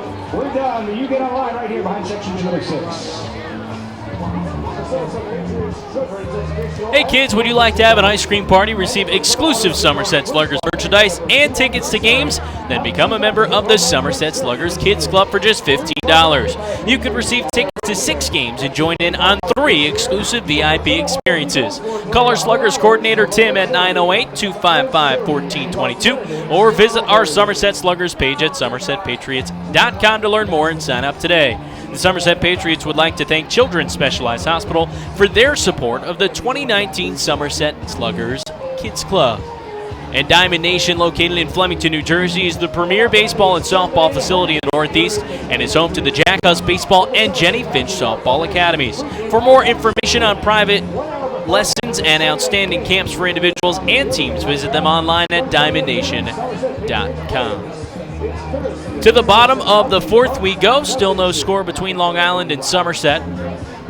The two teams knotted up at the top of the Liberty Division in the final 2 weeks of the first half of the season. Both teams 36-23 with the best record in the Atlantic League, and both have won 3 games against each other. All the more reason that this series has a ton on the line.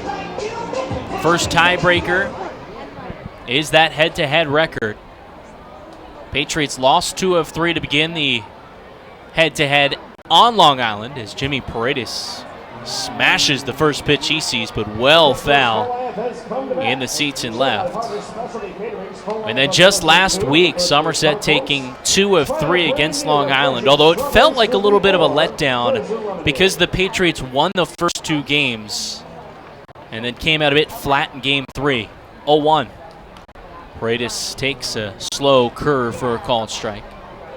There was an opportunity for the Patriots with a win in that ball game. They could have given themselves a little more of a firm control on the division, but that's how these Ducks-Patriots games often go. 0-2 misses up at the eyes of Jimmy Paredes, the newest Somerset Patriots batter. I mean, it's no surprise that the current season series is tied at 3 when you look at the all-time series between these two teams, and it's a 1-game Duck lead. The lefty Fisher winds and delivers the 1-2. Swing, and that's dropped by the catcher Sanchez, but he'll apply the tag. Paredes didn't realize he was late on a fastball, and he's down for the first out in the 4th. We have a quick broadcast note that we want to bring up. There's going to be 2 interviews on tonight's broadcast. The first one is coming up in the top of the 5th inning. We're going to be speaking with Michael Sott, who is the father of Michael Sott Jr., who is the 20-year-old from Clark, New Jersey, who was involved in a tragic car accident. They have a fundraiser going on at the ballpark today, trying to raise awareness and promote designated drivers. First pitch is a called strike to Edwin Espinal.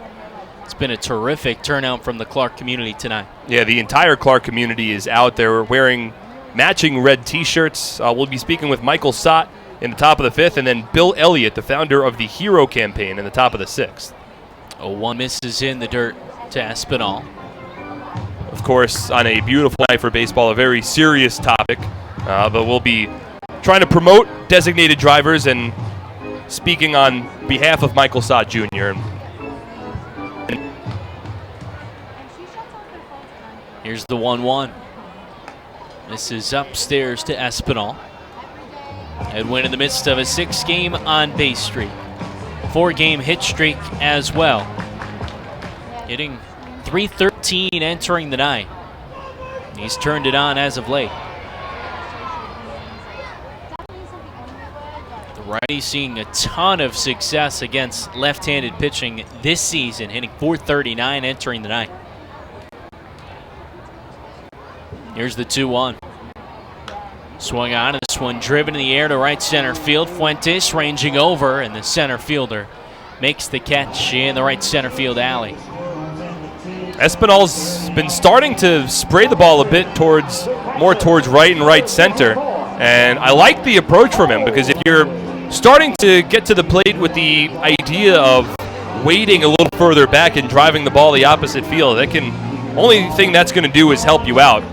still have an opportunity to turn on some breaking balls, but it keeps you a little back and keeps your swing a little more level if you're not always swinging for the fences as a dead pull hitter. There's Mike Ullman, another guy with a lot of power. First pitch to him. That misses down low. Ullman popped out his first time up in the midst of an Atlantic League leading 25-game on-base streak. 1-0. Swing and a miss. Ullman out in front of that pitch. And for Ullman, over the course of those 25 games, only hitting .295, but he has 3 home runs and a .386 on-base percentage. 1-1. Called a strike. Had a big 2-run home run a couple of nights ago, providing the difference in Wednesday night's 2-1 win over Lancaster. And the power's certainly there. He puts on a display during batting practice. The Patriots love the amount that he's been getting on base. And would certainly welcome a little more power as well. 1-2. Fastball that misses up. With 2 away in the bottom of the 4th inning. Still no score between Long Island and Somerset. Both teams with 3 hits. The Patriots with an error. Fisher winds with the 2-2. Ullman fouls it straight back. Jake Fisher's looked a lot stronger tonight than he had in his previous time against the Patriots. Doesn't seem to be pitching as much looking for strikeouts this time around. He's pitched more so to contact. He's been able to keep his pitch count a little more efficient, and he hasn't garnered too many hard hit balls against him. Here's the 2-2. Just misses up above the letters. Sanchez tried to pull it back down, didn't get the call from J.B. Torres. And now the count runs full on Ullman with 2 away in the bottom of the 4th.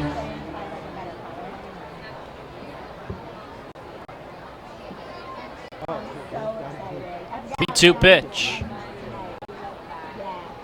Breaking ball that dips inside, ball 4, and Ullman has now reached in 26 straight games. That's one of the great things about on-base streaks is, obviously hit streaks are very impressive as well, but for on-base streaks, it shows that even if you're not necessarily contributing with the bat and sort of getting hits and hitting the ball in the air, you're still working tough at bats and you're getting on base, and that's what the Patriots, that's what they've designed this team around, is the ability to get on base. Well, Kenger now up, the pitch. Fastball on the outer third, called strike. That's exactly what, especially these big bats, that's the most impressive thing that they do. Edwin Espinal, Mike Ullman, they work these tough at-bats. And even Mike Krause, as he has continued to settle in here with the Patriots. So 1 is swung on and turned down the right field line, but it hooks foul. It's the way that the Patriots and John Hunton, Brett Jody, that's how they wanted to design their team. They knew that they were going to sacrifice some power, but they wanted tough ABs, and they wanted guys that can get on base. And even, just as you mentioned, the guys that are supposed to bring in power, and Ullman, Espinal, Paredes, those are guys that still can get on base at a high clip. 0-2 the count on Kenger. Runner on first, 2 away in the pitch. Swing and a ground ball wide of the first base bag, foul.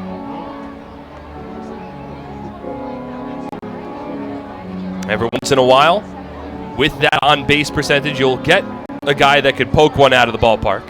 Kenger's certainly one that has the ability to do so with 4 home runs on the season. 1 off the team lead. He was able to do that last night to extend the Patriots' lead in the 9th. Here's the 0-2. Misses low and in. Kenger's found himself in difficult situations this season when he falls behind in the count and he's become susceptible to breaking balls, specifically those in the dirt. If he could work on keeping the bat on his shoulder like he just did on that last pitch, certainly go a long way for the lefty. Lefty, 1-2. Sprayed foul behind the plate, clips the screen and into the seats.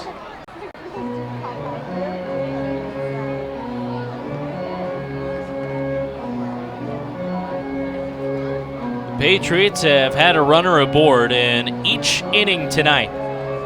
that they've been at the plate. 1-2.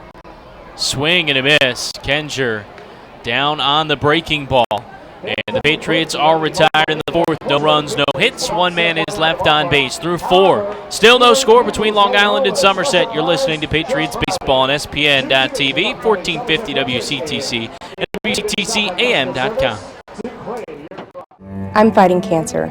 I'm fighting cancer. I am fighting cancer. I fight every day. Every night, Every hour. every minute, and every second. Robert Wood Johnson University Hospital and RWJ Barnabas Health, together with the Rutgers Cancer Institute of New Jersey, bring the latest research, treatments, and clinical trials close to home. We're fighting cancer. And I'm not fighting alone. Robert Wood Johnson University Hospital. Let's beat cancer together. Nothing is more important than your child's education. The Somerset County Education Association represents the public school employees that make your child's education possible. This includes more than 7,000 teachers, paraprofessionals, bus drivers, nurses, custodians, secretaries, and other outstanding education support professionals. Visit www.sceanj.org for more information. Together, we can prepare our children for the future.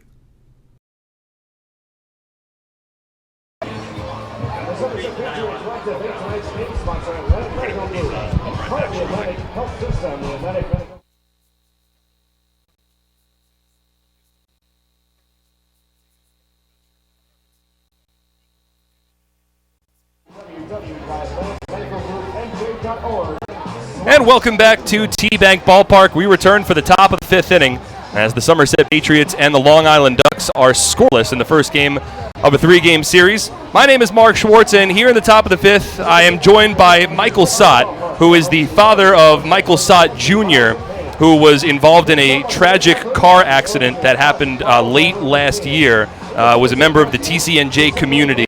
And Michael, first and foremost, I'm so incredibly sorry for your loss, and I very much appreciate you coming on the air tonight. Well, thank you for having me. This is a beautiful opportunity to have a nice night at the ballpark. Thank you to the Patriots for having us and hosting us in memory of Michael. He was tragically killed in an accident down at the College of New Jersey. And I'll try to watch in between pitches here like I know what I'm doing. So he was killed by a drunk driver who was 3 times the limit, traveling in excess of 80 miles an hour, crossed over double line, basically hit him head on. But the irony of the story is that Mike was a designated driver that night. He was driving for a group of his fraternity friends from TCNJ, the Phi Psi fraternity, which he had joined. And he was a designated driver for the night. They basically have a list, and it was his turn to drive. They're doing a very responsible thing. You can only ask kids to do that. And he was doing that. Unfortunately, the other guy wasn't as responsible, and he hit him head on. Mike drove probably a couple dozen trips back and forth that night, shuffled about 70 different kids to and from an off-campus party in a responsible way. And just the irony again is just that he was killed by a drunk driver, so it's just sad. So we want to just create awareness. Tonight we're fundraising with the Hero Campaign. Bill Elliott. He'll be on the next inning, I believe. Talk to you a little bit about the Hero Campaign. We're fundraising to put up a billboard just to promote designated drivers and the use of designated drivers to keep people off the road when they're drinking. We're not saying don't drink. We're saying if you're gonna drink, be responsible. Get an Uber, get a Lyft, get a friend, or just get a ride home. Your car will be there the next morning. It's not going anywhere. Liam O'Sullivan's on the mound, going up against Ray Fuentes here, left-handed batter for the Long Island Ducks. It's a 1-ball, 2-strike count. Nobody out, nobody on. Top of the 5th inning, no score between the Patriots and the Ducks. 1-2 from O'Sullivan, lined right back to the mound. Liam makes the catch on the fly. It's a hard-hit line drive, and there's the first out of the inning. Again, we're speaking with Michael Sott, the father of Michael Sott Jr., and you just heard the story, and it's absolutely tragic, and what Michael was doing that night is so commendable, and it's great that the TCNJ community had something in place, and it's just so commendable what he was able to do. And I guess that's a big part of the awareness that's being raised by you, by the Hero campaign, and by seemingly a lot of the town of Clark here tonight as well. Yeah, we have a great turnout tonight. A lot of red shirts out there that were made up in Michael's memory. And just a lot of Clark people in general. I think we have over 700 people here tonight. And the community has been great, from Sal Bonacorso, our mayor, to Ralph Bernardo and all the other people in Clark that have been just very supportive. The police department has partnered with the Hero campaign. They have stickers on all their cars, and they basically are trying to continue to create awareness. So it's only going to grow. We're going to do more. The Hero campaign is very big in the South, down like Atlantic City and Southern Jersey. We're going to try and bring it to a little better light here. We actually have a billboard right on the highway tonight with Mike's one of Mike's banners up electronically, flashing every few minutes. So that was nice to see coming in.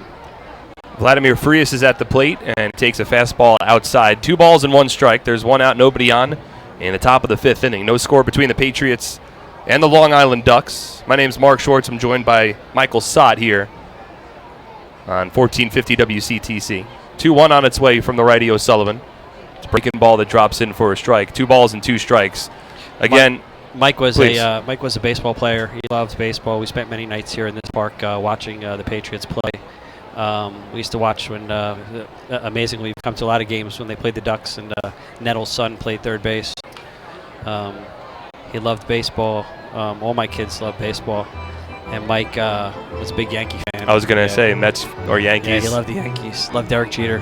We basically he grew up loving Derek Jeter. We would go there and they would do how they do the bleacher creature chants. Yes, the calls. Yeah. I was in my backyard. I was looking at my neighbor's yard and they were playing wiffle ball, and I reminisced a little bit about playing with my own kids. And Mike used to do all the curtain calls, and he'd go through the whole entire lineup of New York Yankees with all the chants. Derek Jeter, and he'd make believe he's Jeter, and I'm pitching to him. He hit a home run over the fence on me with a wiffle ball. But no, a lot of great memories. Baseball is big in our family, and it's a beautiful night at the park. Got a great game on tap here. No score, and this is I guess they're pretty close in the race here from what I understand. Yeah, both teams are tied for first place, matching records. Both teams with the best combined records in the Atlantic League this season. Vladimir Frias at the plate. 3 balls, 2 strikes, 1 out, nobody on. Top of the 5th, no score. Liam O'Sullivan on the mound, working now a 7-pitch battle against the switch-hitting Duck shortstop. Again, speaking with Michael Sott. And to be honest, I haven't been up to Clark too often, but the community that has come out tonight to support you guys, it seems like a tremendous, tight-knit community that's really doing a great thing tonight.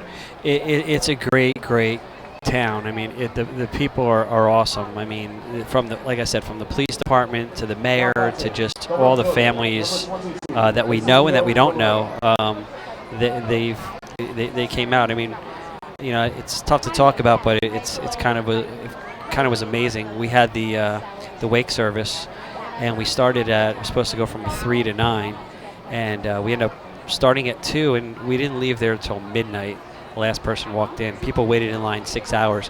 I tell you, we didn't know some of the people that even came through. They just were people that we had never even met before, but either knew Mike or knew of Mike or some way he touched them. So he was doing things, touching people's lives that, at college, amongst his friends, within the community, at jobs he had worked. He was touching lives all those years, and it was amazing to see how people just come together, especially in a time like this. It's amazing. Clark is. We can't begin to express how great these people are. I mean, it's amazing. I haven't even sat in my seat tonight. I literally walked 2 feet and I'm hugging somebody, and that just goes to show you how much love there is in this stadium right now. And I'm sure Mike's looking down from heaven saying, "Wow, this is amazing." 2-0 pitch to Ezekiel Carrera is grounded over the first baseman Espinal and into right field. Vladimir Frias had previously drawn a walk. He goes first to third as Justin Pacioli's throw comes into third base, not in time. It's a base hit for Ezekiel Carrera. That's the 4th hit of the ball game for the Ducks. And now runners on the corners. There's 1 away in the top of the 5th inning. Still no score. It's Carrera's 2nd hit of the ball game.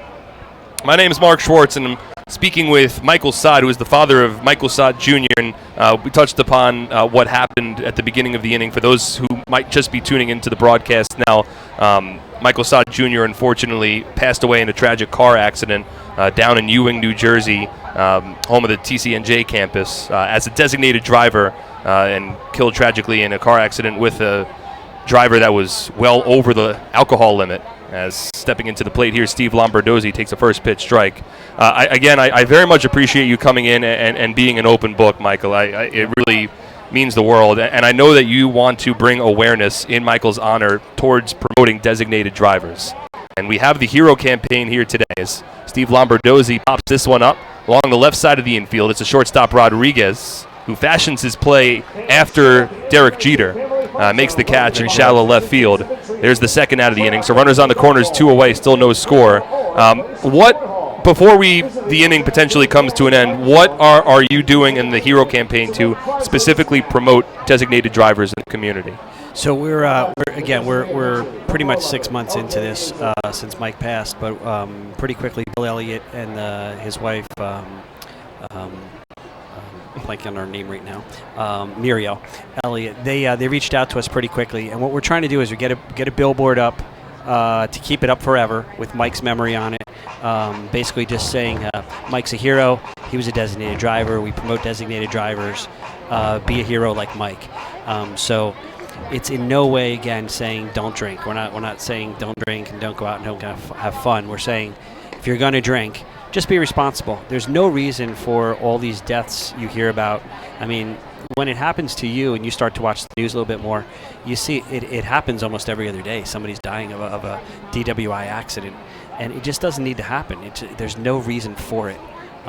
Again, like I said, it's the day of Uber and Lyft. I mean, there's no reason somebody can't press a button and just get a ride.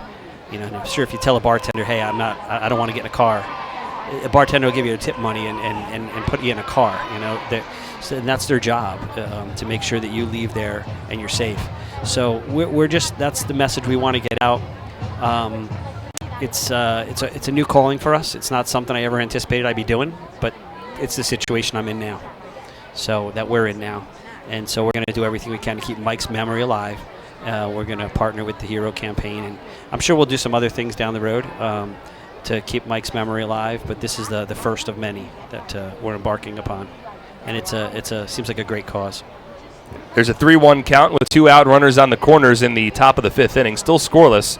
Liam O'Sullivan working against L.J. Mazzilli, son of former New York Met Lee Mazzilli, right-handed batter, as O'Sullivan gets ready for his 78th pitch of the evening. Mark Schwartz alongside Michael Sott here in the top of the 5th inning.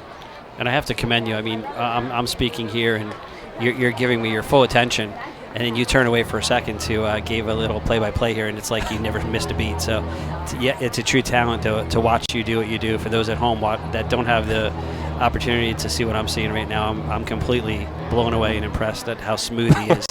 So a little tuning of your horn. You're very smooth. It's operation here. I appreciate that, Michael. You didn't have to say that. It's a pleasure talking to you, and I wish that it was under better circumstances. I really do, but it does warm me to know that Michael's looking down tonight and that we have all of these bright red T-shirts that are spread out throughout the entire ballpark. Really a terrific turnout from the Clark community in support of Michael Sott as the 3-2 is lined deep in the air down the left field line. It is a foul ball, just foul by inches, right near the 317 marker down the left field line. Michael, I kind of thought that ball was fair. You got a pretty good angle of that. Right? No, it floated foul. It did? Foul. Yeah, it was foul. All right. It was. That would have been trouble, though. That would have been. That might have been the game right there in such a tight match here. Both pitchers have pitched well so far. It's been a duel. Mazzilli narrowly missing what would have been an extra base hit, would have at least scored a run. We remain scoreless. Again, a full count with 2 out, top of the 5th inning. Ducks and the Patriots knotted at 0. And a battle brewing between the righty O'Sullivan and the righty Mazzilli. Runner will take off from first on a 2-strike count with a pair of outs. He goes, and the 3-2 skips low, ball 4. So L.J. Mazzilli draws a 2-out walk. Over to second base goes Ezekiel Carrera. And the inning continues for the Long Island Ducks, still 2 away. And they will bring up the former New York Met, Kirk Neuenhuis, with an opportunity where a base hit could give them the lead. Now, you mentioned yourself and Michael, both big-time Yankee fans. Yes, yeah. We back in the day, I bought a Sunday package to the Yankees when my other son is John. He's going into his sophomore year up at Harvard. He's a punter, actually, for Harvard. Oh, wow. Yeah. And he punted last year. He was All-American and All-Ivy punter. And he used to bring both of them to the Yankees Sunday package. And we would go to all the games, and it was fun. We got to go to we always got Old Timers Day. We did that for about 5 years, and it was a really great experience. They really loved the Yankees. So every home game. Oh, the tradition over there. We had, yeah. Yeah. Have you got an opportunity to meet Sparky Lyle? I have, actually. Many years back when we were here, we met Sparky nice. at one of the games. Yep. 1-0 to Kirk Neuenhuis is hit in the air deep down the left field line. Flores to the warning track at the wall. He makes the catch with his back to the fence. Kirk Neuenhuis missing what would have been a go-ahead grand slam by a matter of feet, and the Patriots keep the Ducks off the board. Well, Michael, again, I wish this would have been under better circumstances, but the cause and the awareness that you guys are bringing tonight is tremendous. The support from Clark community has been tremendous, and I wish nothing but the best for your friends and your family through what I'm sure is just an impossibly difficult time. It is, but we thank you for your support. And, you know, it's unfortunate, but God does things for a reason. There's a reason that you and I crossed paths tonight. I'm sure that we don't know what it is right now, but it'll come soon enough. We'll figure it out. But thank you again. I really appreciate it. Of course. That was Michael Sott as we move to the bottom of the fifth inning. Still scoreless on SPN.TV, 1450 WCTC, WCTCAM.com. Nailed it! Now let's go play some Quick Draw. Quick Draw!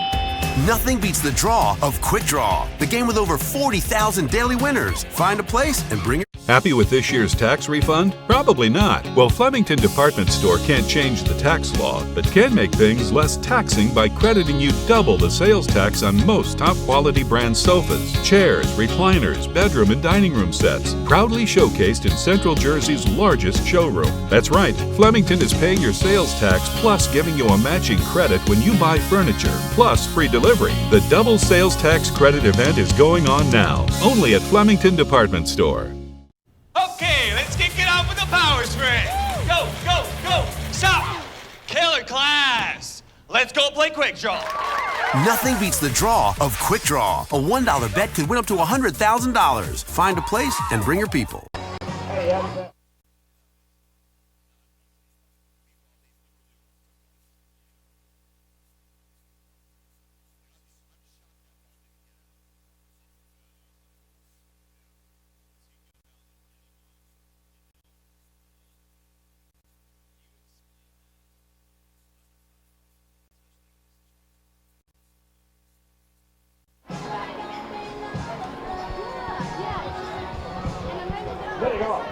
Looking for a new or used car? There's no better place than the Flemington Car and Truck Country family of brands, located on routes 202 and 31 in Flemington, New Jersey, or at Flemington.com. There you'll find a family-centered organization ready to take care of all of your automotive needs, as they've done since 1976. Fans get updates on the team, ticket specials, and upcoming promotions with the Patriots Blast. Text Somerset Patriots, that's one word, to 22828 today. Alfredo Rodriguez leads off in the home half of the fifth inning. And he takes a first pitch from Jake Fisher for a called strike, 0-1. Mark Schwartz joined once again by Brandon Pelter here on the voice of Central Jersey, 1450 WCTC. Rodriguez at the plate, and the 0-1 taken outside, 1 ball and 1 strike. Amo Sullivan working out of some trouble, and boy, coming home so close. And no runs in the inning for the Ducks in the top half of this frame as Rodriguez checks his swing. An appeal down to first, says that he went around. 1 ball and 2 strikes. Kirk Neuenhuis just missing a grand slam. Boy, about maybe, what do you think, a foot? Yeah, if that. And L.J. Mazzilli narrowly missing a run-scoring extra base hit deep down the left field line as well. 1-2. Swinging a chopper off the front foot. Foul. Still a 1 ball, 2 strike count. When I was out of the booth, I was sitting in the press box with the writers, and really right on home plate, right on that third base line, and I couldn't tell. I couldn't tell either. I mentioned it to our previous guest, Michael Sott, that from my vantage point, it could have been fair, and I wouldn't have put up an argument. 1-2 here to Rodriguez. Swinging a hard hit line drive deep down the left field line, but foul, and the count holds at 1-2. And again, another big thank you to Michael Sod, who joined us for the top of the 5th inning on I'm sure, a very difficult night for him and what's been an impossibly difficult last 6 months. We will have another interview in the top of the 6th inning. We'll be joined by Bill Elliott, who's the founder of the Hero Campaign. And we'll be speaking with him in a matter of moments. 1-2 to Alfredo Rodriguez, taken above the letters, 2 balls and 2 strikes. But what a job by Liam O'Sullivan, towing the line of danger, and that's been a story really for these Patriots starting pitchers as of late. 2-2. Rodriguez taps it foul. Thomas Dormany didn't have his best stuff initially on Wednesday night. And to start against the Lancaster Barnstormers, I mean, that night Dormany threw 69 pitches over 3 innings, and it took him until really the 5th to settle down. Meanwhile, last night, David Holmberg tossed 7 scoreless as Rodriguez lines one softly foul down the first base line.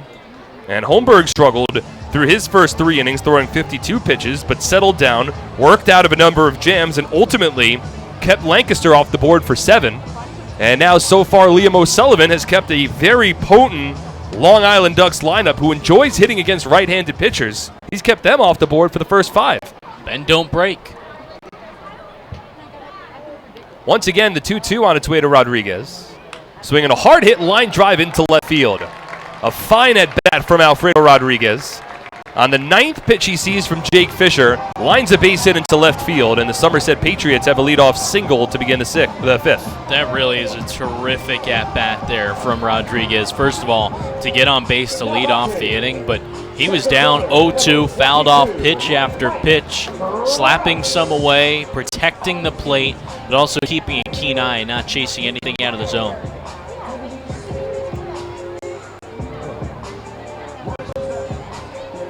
So runner at first, there's nobody out. We're in the bottom of the 5th inning and still no score between the Patriots and the Long Island Ducks. Michael Krause will step in.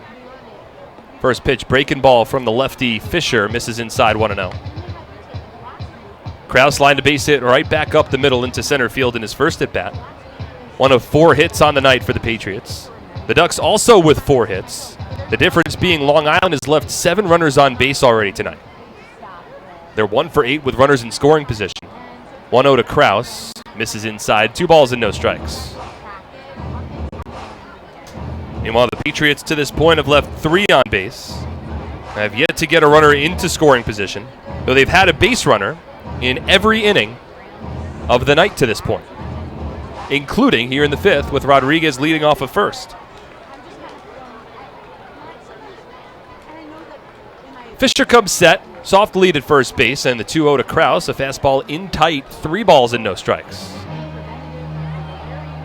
Still no score in this ball game. Boy, I'm certainly at least thinking twice about letting Mike Krause go. Giving him the green light. You think so? You'd give him the green light here? I'm thinking about it. Oh, walk puts the go-ahead run in scoring position. 3-0. Takes all the way, and there's a fastball that possibly was a hittable pitch. Krause tried to buy the walk by walking down towards first base, but it's a 3-1 count. Just the bat that he has and what he can do with the baseball. If he unleashes on his pitch, whew. Well, he remains in a hitter's count here. The 3-1 count with Rodriguez taking a 2-step lead off of the first base bag. The pitch from Fisher. Swung on and hit high in the air, deep down the left field line, but it's foul. And Krause straightens that one out a little bit, and the Patriots are leading 2-0. Yeah, that's what we were talking about. Got the pitch that he wanted and might have been a little overexcited as he was well out in front. But the count's now run full, and this is a big spot. Sort of almost a tipping point for Fisher here. He's at 81 pitches in the bottom of the 5th, and this now the back end of the second time through the Patriots lineup. Rodriguez at first.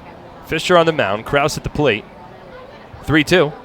Breaking ball chopped foul down the third base line. And a couple of long turn at bats for the Patriots to begin this inning, working the Fisher pitch count up. And there for Krause. Picked that ball up well. Able to fight it off. Yes, he was out in front of it, but followed it, I think, the whole way. Kraus about to see the 7th pitch of this battle against Fisher. Alfredo Rodriguez worked a 9-pitch battle against Fisher to begin the inning and won it with a base hit to left field. Now Fisher will throw to first, and Alfredo, who was taking a soft lead, returns to the bag standing. Patriots 0 for 1 in stolen base attempts today.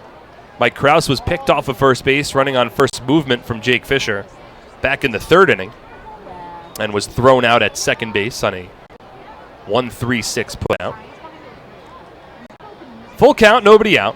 3-2. Breaking ball, swung on and missed, strike 3. Slow curveball there from Fisher, got Kraus out in front. That's a big strikeout for the Duck lefty. And there's one away in the bottom of the 5th inning.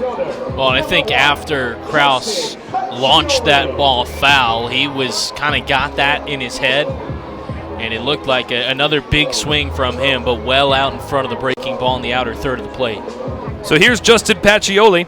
Flew out to deep left field in his first at-bat. He's 0 for 1. Still scoreless. We're in the bottom of the 5th. No runs, 4 hits for the Ducks. No runs, 4 hits, and 1 error for the Patriots. Such an important ball game. Still waiting to see who flinches first. As Fisher checks in at Rodriguez at first base, he dives head first back into the bag, gets the right arm extended onto the 18-square-foot base. Pacioli hitting .283 on the year. No home runs, 7 runs batted in. Waves the bat over his right shoulder, and Fisher will throw over to first again. Boy, he's really coming close to a balk. When a lefty's on the mound, you certainly have to keep your eye on sort of that, as you mentioned earlier, that 45-degree diagonal. Now the first pitch to Pacioli. It's a called strike, 0-1. That was the one that I've noticed most tonight. Well, he lifts his front right leg in the air and hovers it a bit before he determines whether he's going to throw it first or throw home. 0-1. Pacioli swings and rips a base hit into left field. Played on a hop by Ezekiel Carrera. For Pacioli, it's his first hit of the night. It's the 2nd hit of the inning. And for the first time tonight, Somerset has a runner in scoring position. Runners at first and second and 1 away in the bottom of the 5th. Just a clean, smooth swing from Justin Pacioli. Not trying to do too much. It almost reminds you of Scott Kelly. Knows who he is as a hitter. He's not going to power one out at TD Bank Ballpark, but just that nice, easy swing. Ramon Flores will step in, and this certainly is a situation the Patriots like. Ramon has been one of the most consistent batters for Somerset all season long. He's reached base twice already tonight. Had a base hit in his last time up. He's got runners at first and second, both with solid speed. First pitch from Fisher. Breaking ball, fails to break, stays up. 1 ball and no strikes. Again, the first time that Somerset's had a runner in scoring position. They have 5 hits off of the Ducks lefty. And the series opener of a big 3-game series. Liam O'Sullivan's pitched well. He's had 82 pitches through 5. Meanwhile, Fisher, north of 80 pitches as well. Now the 1-0. Flores takes it low and in. 2 balls and no strikes. For Jake, that was pitch number 87 on the evening. There's no movement in the Ducks bullpen just yet.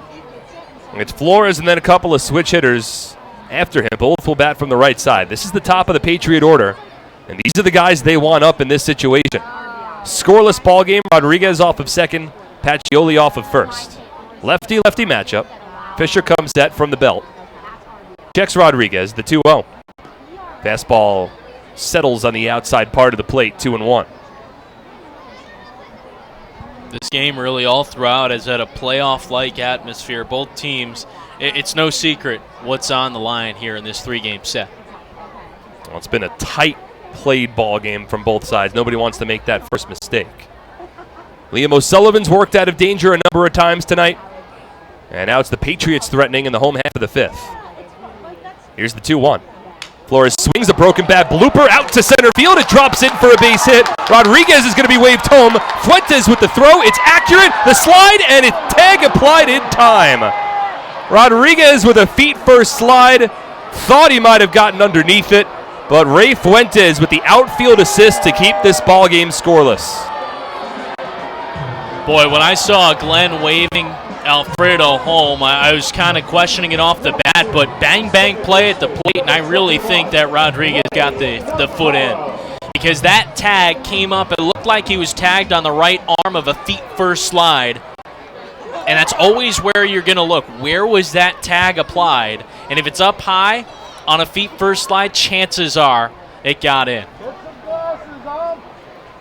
So there's 2 away in the inning. Somerset held off the scoreboard. And now Ray Navarro, the batter. It's Pacioli off of second. Flores at first. Navarro 0 for 2. First pitch from Fisher. Breaking ball swung on, hit high in the air out to right center field, but this one playable. Nieuwenhuis underneath it. He makes the catch, and the inning is over. For the Patriots, no runs in the inning despite 3 hits, no errors, and 2 runners left on base. An outfield assist from Ray Fuentes keeps this ball game scoreless as we move to the 6th inning, where we'll be joined by Bill Elliott, the founder of the Hero Campaign, when we return on SPN.TV, 1450 WCTC, and WCTCAM.com.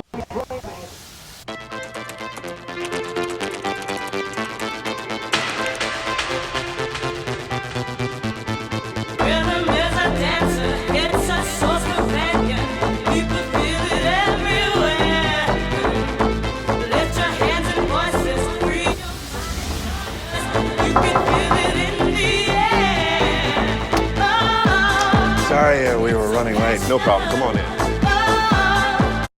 This season, T-Mobile is partnering with Little League to make sure every kid can feel like an all-star. With T-Mobile, parents across the country can share the action, the highlights, and the lowlights. And the stars of tomorrow get a chance to shine today. From Little League to the big leagues, T-Mobile has you covered. Now connecting 99% of baseball fans. T-Mobile.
Now, we mentioned that there were, there's been improvements in place in terms of Ubers and Lyfts, but also from law enforcement, there's John's Law that has become quite a prominent piece of legislation as well. Well, if you know the story, if Michael's described it to you, our son graduated from the United States Naval Academy, class of 2000.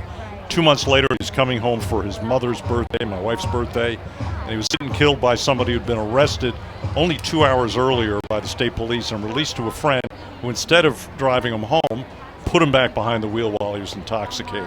He ended up killing himself and our son 30 minutes later. So a law called John's Law was passed, which requires police to impound the cars of anyone arrested for DUI.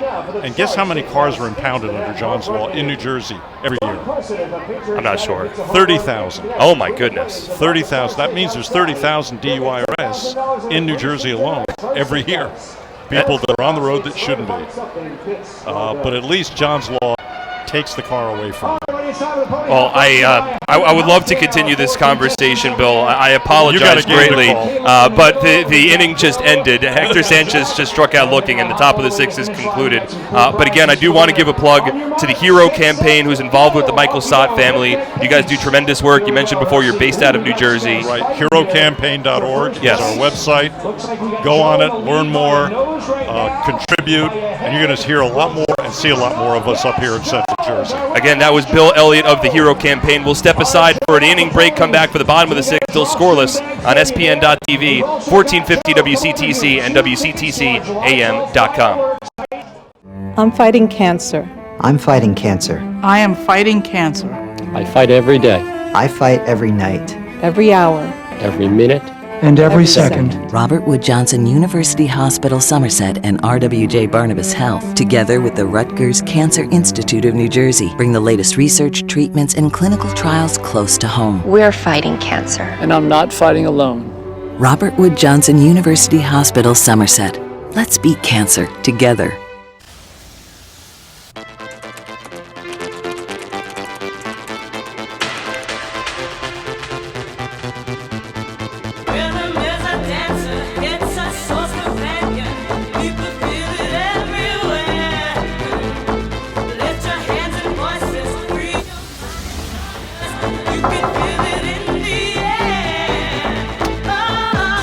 Sorry, we were running late. No problem. Come on in. Can you take the play-by-play this inning? Yes.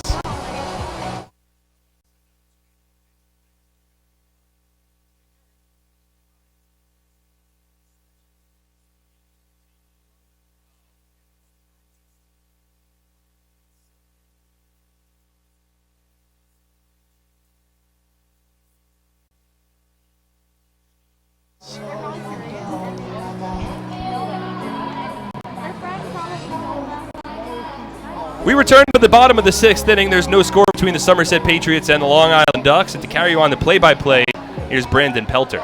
Thank you, Mark. Have your next barbecue at the ballpark. Groups of 30 or more can enjoy the game from the picnic area located down the left field line and enjoy the all-you-can-eat barbecue buffet. We do all the work so you can just sit back and relax. Call the Patriots Group Sales Department at 908-252-0700 to plan your ballpark barbecue. Bottom of the sixth inning, still no score in this one. It's Jimmy Paredes to lead things off. Still the lefty, Jake Fisher on the bump for the Ducks. First pitch, Paredes swings and tips it off. That caught a good piece of Hector Sanchez, who rips off the glove and shakes out the left hand. Patriots coming off of their best chances offensively in the fifth. Got things started with a single to left. That was Alfredo Rodriguez. He advanced all the way to third base and would go no further.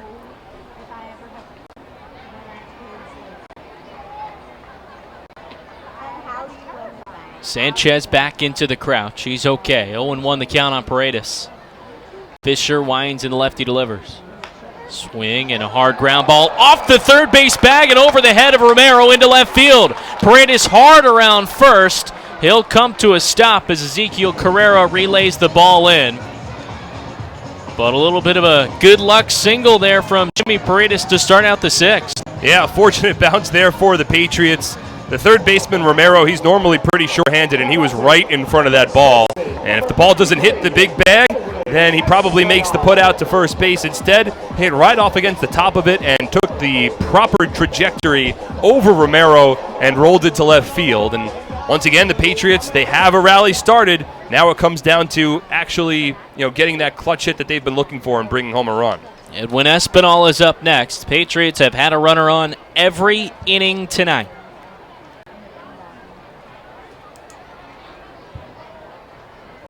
No action in the Ducks bullpen right now. The pitch. Espinal takes a fastball for a called strike.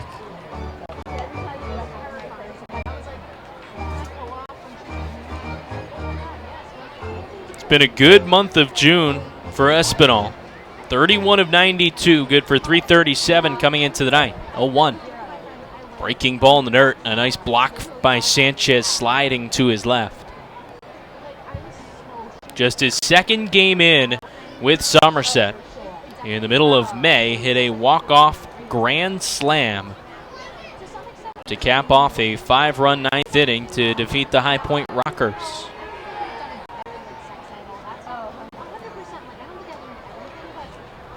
Paredes off of first. Still no outs, bottom of the sixth.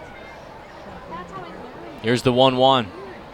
Swung on and a hard grounder, gloved at third by Romero. Goes down to his knees. That's where he'll make the throw from, and that retires Espinal. It was hit sharply, and at the last moment took off toward the third base line. Romero awkwardly from his knees brought his glove to his right to keep it in front. Was able to retire Espinal at first, but Paredes advances to second base. Well, the ball was hit so hard, Romero was thinking the entire way about trying to sidearm it onto second to induce a double play, but as he was on his knees, he was sort of fishing for the ball with his right hand, and he couldn't quite pick it up cleanly. And eventually, once he found the ball and had it in his right hand, he didn't have a play at second, but Espinal, not the fastest guy on the Patriots team, so Romero, still from his knees, has a very strong arm and was able to throw it over to first base in time. Mike Ullman is up next, runner on second, one away, in a scoreless ball game, bottom of the sixth. It's the Patriots and Ducks. First pitch. This is down low. Long Island Somerset tied atop the Liberty Division. After tonight, just 10 games left in the first half. And this the first of a 3-game set at TD Bank Ballpark. Final 3 meetings between these two in the first half. 1-0. Ullman swings and taps that one foul.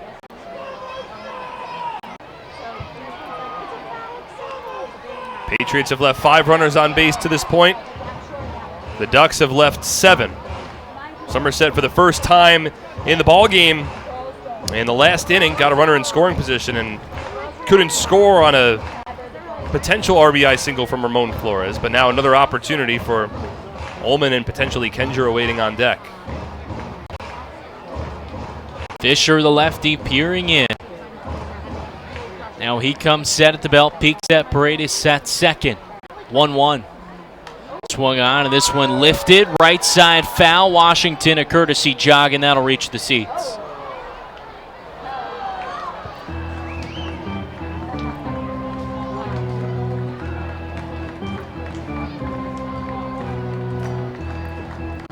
Both of these bullpens on both clubs, a lot of pitchers they feel really good about. Both pens are starting to throw. Luis Cruz for the Patriots and a righty for the Ducks. Liam O'Sullivan was at 91 pitches through 6, worked very quick. Well, wound up being 9-pitch inning while striking out a pair, but seems as though his night might be over. Third-year Duck comes set. Here's the 1-2. Breaking ball in the dirt. A nice stop from Sanchez to keep Paredes at second. For the Patriots, there's always a bit of concern bringing a right-handed starter on the mound against this Ducks lineup. But you want to get it to your bullpen. Cruz has been so good, and he's a lefty. Long Island struggled against lefties. You could go Cruz, Broadway, and Antonini, as O'Sullivan's gotten through 6. What a performance again tonight by Liam O'Sullivan. And the starting pitching for the Patriots continues to just put up tremendous numbers. 2-2. To the curve again, and again it's in the dirt. Sanchez keeps it in front. Ullman a nice job of laying off. He's now worked the count full with a runner on second and one away in the sixth. Still no score in this one. How many times this year, Brandon, have we applauded Michael Ullman for a great at-bat in a big situation?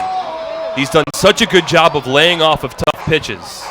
Works a long at-bat here against Fisher. There's been a couple of good breaking balls from Fisher that start in the strike zone and fall off the table. And Ullman on a 2-strike count has been able to lay off of both of them, back-to-back. Belly to belly. 3-2 the count on the former Blue Jay. Fisher sets. Here's the pitch. Swing and a line drive hit down the left field line. It's hooking in a fair ball. Down to the wall. Paredes scores with ease. Ullman to second base. It's an RBI double. Somerset 1-0. They lead the Ducks in the sixth. Not much else can be said about that Michael Ullman at bat, laying off a couple of really tough pitches, staying alive, and Fisher had been snapping off breaking balls in the dirt, trying to induce a swing and a miss, didn't get it, and then wound up hanging a 2-strike breaking ball because he didn't want to walk Ullman, and Ullman takes advantage. The ball hung middle, stayed back, kept his hands back, turned on it, and ripped it down the left field line, and we finally have broken the ice here in the bottom of the sixth inning.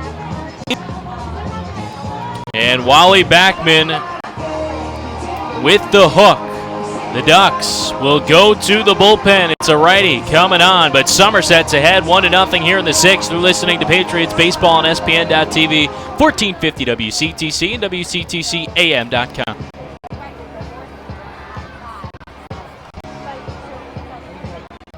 Nothing is more important than your child's education. The Somerset County Education Association represents the public school employees that make your child's education possible. This includes more than 7,000 teachers, paraprofessionals, bus drivers, nurses, custodians, secretaries, and other outstanding education support professionals. Visit www.sceanj.org for more information. Together, we can prepare our children for the future. I'm fighting cancer. I'm fighting cancer. I am fighting cancer. I fight every day, I fight every night. Every hour. every minute, and every second. Robert Wood Johnson University Hospital Somerset and RWJ Barnabas Health, together with the Rutgers Cancer Institute of New Jersey, bring the latest research, treatments, and... Shopping for a new car? Hit a home run with all the great deals available now at your Tri-State Ford dealer, proud sponsor of Somerset Patriots Baseball. Visit TriStateFord.com for more information today. Wally Backman goes to the pen. It'll be Cody Mincy, the right-hander, on as Long Island trails Somerset 1-0 in the sixth. Mincy in his first season with the Ducks, his first season in the Atlantic League. The Patriots have seen plenty of the right-handed relief pitcher so far this season. Mincy not too tall on the mound. He stands at 5 feet 11 inches, 175 pounds, from South Carolina. On the year, Mincy has appeared in 16 games, all as a relief pitcher, 1-0 with a 3.66 earned run average. Big strikeout guy, 32 strikeouts and only 5 walks, that coming across 19 and 2/3 innings. But he enters with an inherited runner and one away in the bottom of the sixth inning. It's Mike Ullman at second. He just launched an RBI double down the left field line to set the Patriots ahead by 1. Will Kenger now up in the pitch. Fouled off. Kenger attacking a first pitch fastball, as he does quite often. Wonder when the scouting report will start to catch up with some of these teams. Kenger's done such a good job attacking those first pitch fastballs all season long. And was just underneath that one. Looking to put a good swing on it. Mincy, the previous 3 seasons, was in the Frontier League with Windy City and River City. 0-1.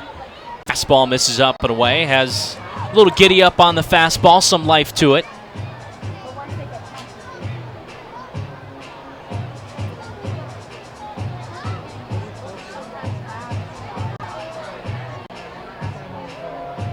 And before his time in the Frontier League was a Gamecock from South Carolina.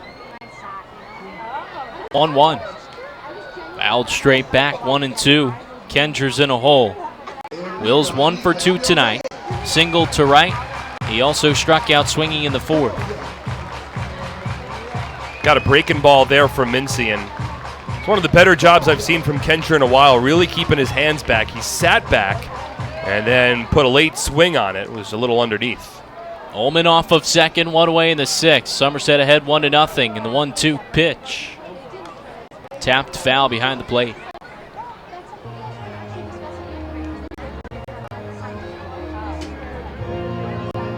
You almost felt a little bit of a sigh of relief when the Patriots got that run on the scoreboard to jump out ahead. It's one of those games where just a run might do it, although they'd love some more run support. 1-2.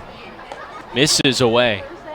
Well, the Patriots have played in so many of those types of games this year. We had a stat earlier.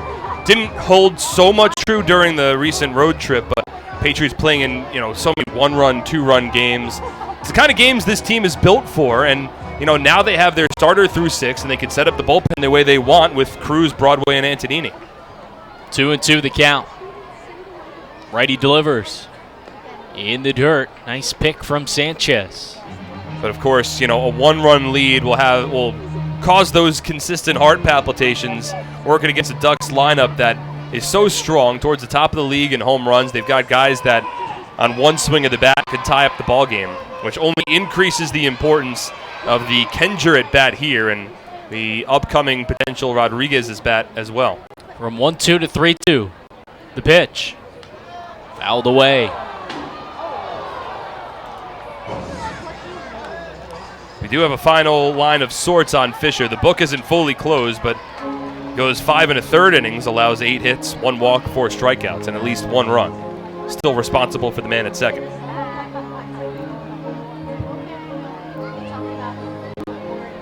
That's Mike Ullman at second. Put Somerset ahead 1-0 with a run-scoring double that scored Jimmy Paredes. 3-2 the count on Kencher. Here's the pitch from Mincy. Swing, and this one driven into the left center field gap.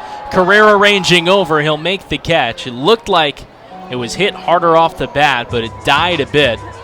And Carrera charging to his left and in a bit. He makes the catch for out number 2.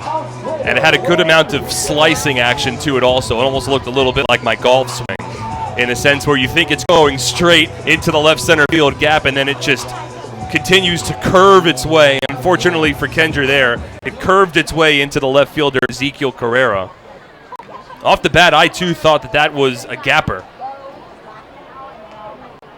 But to no avail for the Patriots. So with 2 away and a man at second, it's Alfredo Rodriguez up. Pitch. Poured in for a called strike. Rodriguez 1 for 2 tonight. Was cut down trying to score in the 5th on a bang-bang play. Ullman off of second. 0-1. Swing and a hard hit chopper up the middle. Gloved by Frias on the run. Makes the play over to first to retire the Patriots, but not before they break through with a run on 2 hits. 1 man is left on base. It's 1-0 through 6. Somerset leads Long Island. You're listening to Patriots Baseball on SPN.TV, 1450 WCTC and WCTCAM.com. I'm fighting cancer. I'm fighting cancer. I am fighting cancer. I fight every day, I fight every night. Every hour. every minute, and every second. Robert Wood Johnson University Hospital Somerset and RWJ Barnabas Health, together with the Rutgers Cancer Institute of New Jersey, bring the latest research, treatments, and clinical trials close to home. We're fighting cancer. And I'm not fighting alone. Robert Wood Johnson University Hospital Somerset. Let's beat cancer together.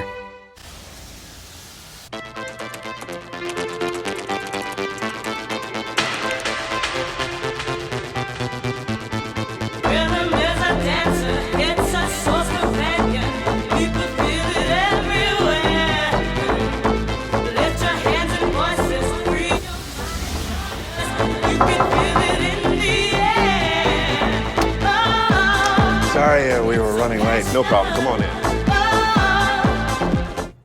T-Mobile, are you with us?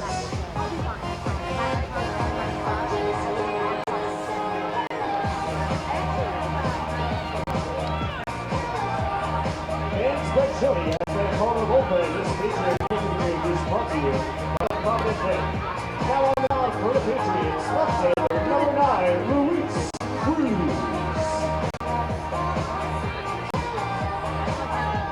Health Quest, the top 100 health and fitness club in the nation, is right here in our community. Conveniently located on Route 31 in Flemington and open 7 days a week, Health Quest proudly serves all of central New Jersey. Visit them today and start your journey to becoming HQ Fit. Ideacom is now offering businesses free VoIP phones. With Ideacom, you can reduce your phone bill, work from anywhere, and enjoy local support. Ideacom has the experience to provide a solution that's right for your business. Get the guys from Ideacom on your team today by visiting their website at ideacom-nj.com. Top of the 7th inning, and Brett Jody makes the call to the bullpen. Patriots leading the Ducks 1-0, and it's Luis Cruz coming in relief of Liam O'Sullivan. A lot is made of the recent stretch that Mike Antonini has exercised on the mound, but Luis Cruz has been almost as strong as of late for the Patriots. His first season with Somerset, he has tossed 7 consecutive scoreless relief appearances and has only allowed 1 run over his last 13 2/3 innings. That goes back over pretty much a stretch of a little over a month at this point for Cruz, and he's able to work down his season ERA. Now stands at 3.18 along with a 1-1 record, and he steps on the mound for a big spot here in the top of the 7th. Expect lefty-heavy pitching from the Patriots bullpen. First pitch here to Ray Fuentes is called a strike. It's a lefty-heavy Ducks lineup, a bunch of lefties, a couple switch hitters in there as well. And they really struggle against southpaws. Hitting .209 as a team against lefties, .276 versus righties. As the 0-1 is shot foul off the screen in front of the Ducks dugout, sent one of the trainers scampering toward the bench. Quickly 0-2, Cruz ahead of the 8-man Fuentes. It'll be Fuentes, Frias, and Carrera due up in the top of the 7th. 1-0 Somerset in front of the Ducks. 0-2. Just misses inside. Called a flinch from J.B. Torres. Couldn't get the full ring, though.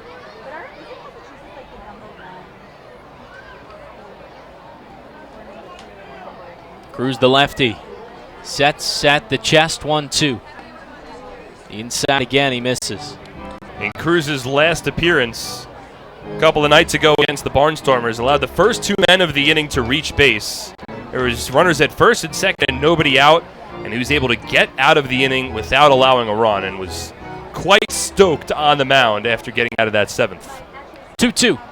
Swing and a miss. Breaking ball sweeping across the plate to the outer edge, and it's Fuentes down swinging for the first down in the 7th. It's a good pitch from Cruz. Had been working inside on the last 2 pitches. Didn't get the call from Torres both times, but what he did, even without getting that call, was he set up that strikeout pitch, going away to the left-handed batter. It was a weak swing from Fuentes. Didn't have much of a chance. And for Cruz and the Patriots, that's strikeout number 8 on the evening. Vladimir Frias up, and the 9-man draws the corner infielders up with 1 away in the top of the 7th. The pitch. Frias jackknifes out of the way. Line finalized on Liam O'Sullivan. He goes 6 innings strong, giving up 4 hits, no runs, 4 walks, and 7 Ks. Those 7 strikeouts, a new season high for O'Sullivan.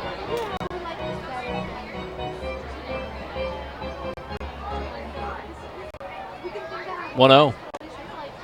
Fastball misses upstairs.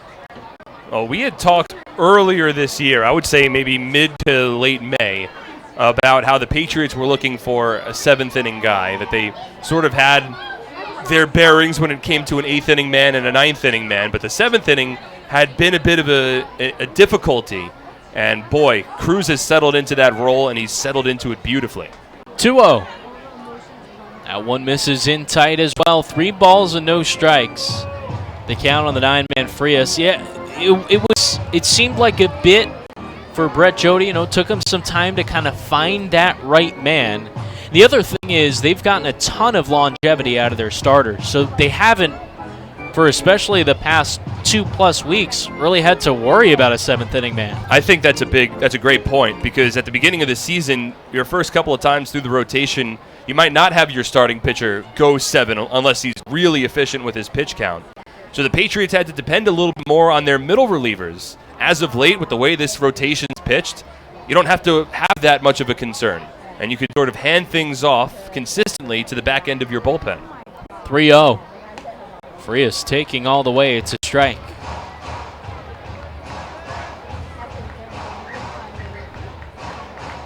And Cruz was such an exciting addition to the Patriots during the offseason. 3-1 is swung on and a routine grounder over to short, and Rodriguez, it jumped up to the belt, and he boots it. So Frias reaches with 1 away. I mean, it was a tough bounce at the last second. Alfredo was in front of it. Might have hit a rocker or something that certainly wasn't what he was expecting in regards to that bounce. But, I mean, the only ruling there has to be an E6, which it is. And unfortunately for Rodriguez, his struggles defensively with that one maybe not entirely his fault, but yet they still continue, and that could potentially be a big play. Ezequiel Carrera watches the first pitch miss down low. It's the 14th error for Rodriguez, leading the Atlantic League with the most errors. But, you know, for a guy that has had trouble with balls hit right at him, he makes terrific plays ranging, especially to his right. Runner goes, and the hit and run was on. This one spoiled foul. We've seen him time after time make the G-Tarian play in the hole, which amazes us each and every time. He's got such tremendous range, and it was on display last night also in Lancaster, where in the 9th inning he had to race out into shallow left field near the foul line and ran a long distance to make a very, very impressive catch for what I believe was the second out of the inning. 1-1. He swung on and tapped foul. The range is so impressive. The athleticism is impressive. And, you know, I spoke with Brett a little bit about his struggles on balls hit right to him. And, you know, sometimes in baseball you kind of have the yips and you start thinking about it. And the more time you have to think about a ball as it's bouncing your way, your mind can tend to race about plays and mistakes that you had previously made. At that time, I don't think that error was entirely on Rodriguez, as the ball was bouncing one way and then at the last second, its final hop went into the abdomen instead of staying closer towards the knees. 1-2. Carrera check swings up the third base side. Kenger charging, gloves, fires, and a long stretch from Espinal. It's not in time. Bang, bang the play at first, but Carrera beats out the infield single. And now runners on first and second, just 1 out in the 7th. Kenger did pretty much all he could on that chance. Might have bobbled it just slightly on the transfer from his glove to his throwing hand. But, I mean, that's just an excuse me swing from Carrera. He didn't mean to go there. The ball found the barrel of the bat, and it rolled down the third base line and stayed fair. And with Carrera's speed, that was going to be a difficult play all the way. And now a jam for Cruz. Tying run now in scoring position. Steve Lombardozzi steps to the plate. Switch hitter batting from the right side. First pitch. Swings and misses late on a fastball. Lombardozzi, one of those Ducks batters that has more of a pronounced discrepancy in his batting average as a lefty versus as a righty. And he bats as a right-handed here, hitting 185. 0-1 is swung on and looped over the net out of play. It's a 185 batting average for Lombardozzi against left-handed pitchers. And against right-handed pitchers, Lombardozzi significantly better at 322. It's a little different. Well, this is a situation where the Patriots would prefer to see Lombardozzi with a lefty on the mound and Cruz. Runners on first and second, 0-2. Swing, and this one driven in the air deep to right, but right at Pacioli will make the catch. Runner tagging from third, and the throw will be cut off. So runners on the corner. Frias advances to third base. Boy, off the bat, I thought that one had more legs on it. But a smart play there from Pacioli. He didn't try to rush the throw to third. Frias is athletic, so there was a small percentage that he was actually going to throw him out at third base. So instead the throw came into second because that holds Carrera at first. And Carrera right now represents the go-ahead run should the Ducks have any more success in this inning. Runners on the corners, 2 away. 1-0 the lead for Somerset in the top of the 7th inning. LJ Mazzilli at the plate. Righty 0 for 1 tonight, 2 walks, the pitch. Fastball clips the outside corner.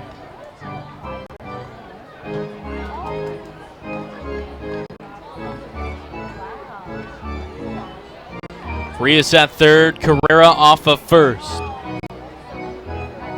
It's Luis Cruz, the lefty, on the bump for the Patriots in relief of Liam O'Sullivan. 0-1. Swing and a miss. Big hack from Mazzilli on a pitch that dropped off down low, below the knees. Oh, we've seen a fastball in this sequence from Cruz. Now an off-speed pitch. Might have been a changeup there. So he's ahead in the count. You got to trust your catcher, Ullman, if you want to bounce one in the dirt. You don't want to hang one for Mazzilli, who nearly hit a run-scoring extra base hit in his last time up.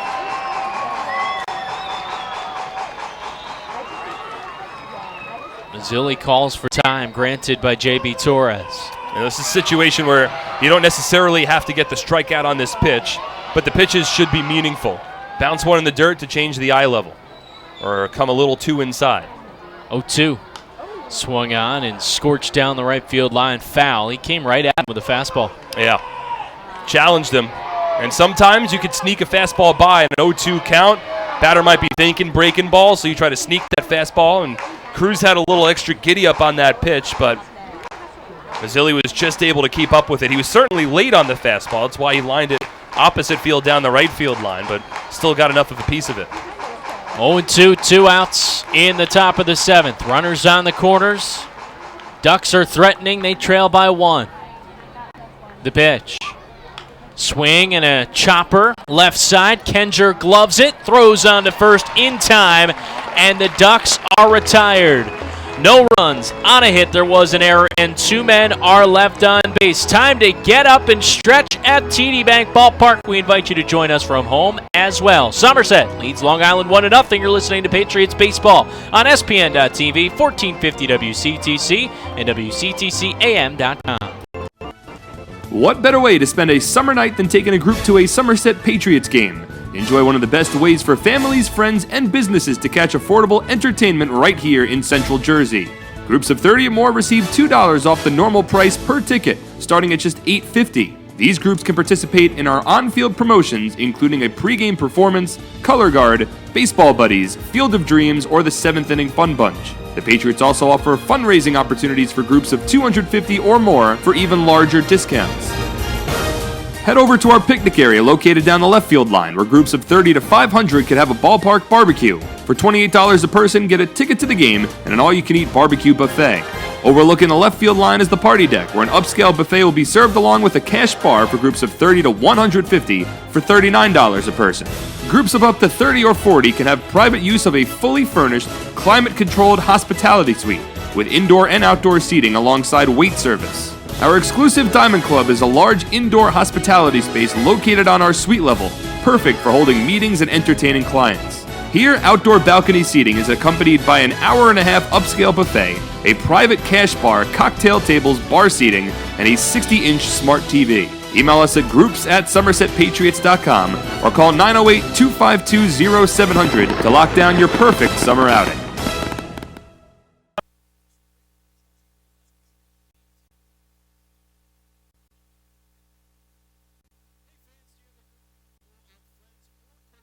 You want to entertain? Then come to TD Bank Ballpark and party with the Patriots on our Audi Suite level. Enjoy the next Patriots game you attend in a lap of luxury. Stop by the ticket office to find out more information on nightly hospitality suite rentals as well as seasonal plans that are still available. Somerset Patriots Suite level is brought to you by your New Jersey Audi dealers and the 2019 Audi Q5 SUV. Take a test drive today and see for yourself why the Audi Q5 was born to not conform. Bottom of the 7th inning, Somerset leading Long Island 1-0. And it's Mike Kraus that steps to the plate. 8-9-1 due up. Kraus, Pacioli, and Flores for the Patriots, who would love to extend this 1-run lead. Still facing Cody Mincy, the righty, who delivers home. Kraus swings over the top of the pitch in the dirt. What a big sequence of pitches from Luis Cruz. Works around another error by the Patriots. Somerset's recorded 2 errors today, and both of them seemingly put them in a difficult spot, but Somerset continues to work themselves out of jams. A 1. That one misses inside. You had the throwing error by Liam O'Sullivan back in the 3rd inning on a leadoff infield single from Ezekiel Carrera.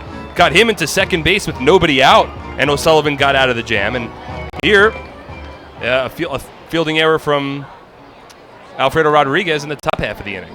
1-1 misses low and away. You know, in fact, in that 3rd inning, there were runners on the corners with no outs, and L.J. Mazzilli hit a screamer of a line drive right at Ray Navarro. Steve Lombardozzi was caught leaning off of first base too far, and he got picked off to turn 2. 2-1 to Kraus. Called a strike off speed. In the 5th inning as well, they had runners on the corners with an out. Had the bases loaded with 2 outs, and Long Island couldn't come through. How big was that play with Mazzilli? That early in the ballgame, Long Island could have staked their claim to this one and ultimately came up empty. 2-2 the count on Kraus, leading off the bottom of the 7th. The pitch. Swing and a miss. Off speed, got him. One of the big stories so far in this ballgame, and it's been the case over the last couple of nights for Somerset, is stranding opponents' runners on base. The Ducks have left 9 runners on base so far tonight. They are 1 for 10 as a team with runners in scoring position. They've had their opportunities, and Somerset's been able to shut the door. And right now, that's the difference. The Patriots, they're 2 for 5 with runners in scoring position. They took advantage in the bottom of the 6th. Here's Justin Pacioli, squares around but pulls it back. First pitch comes inside.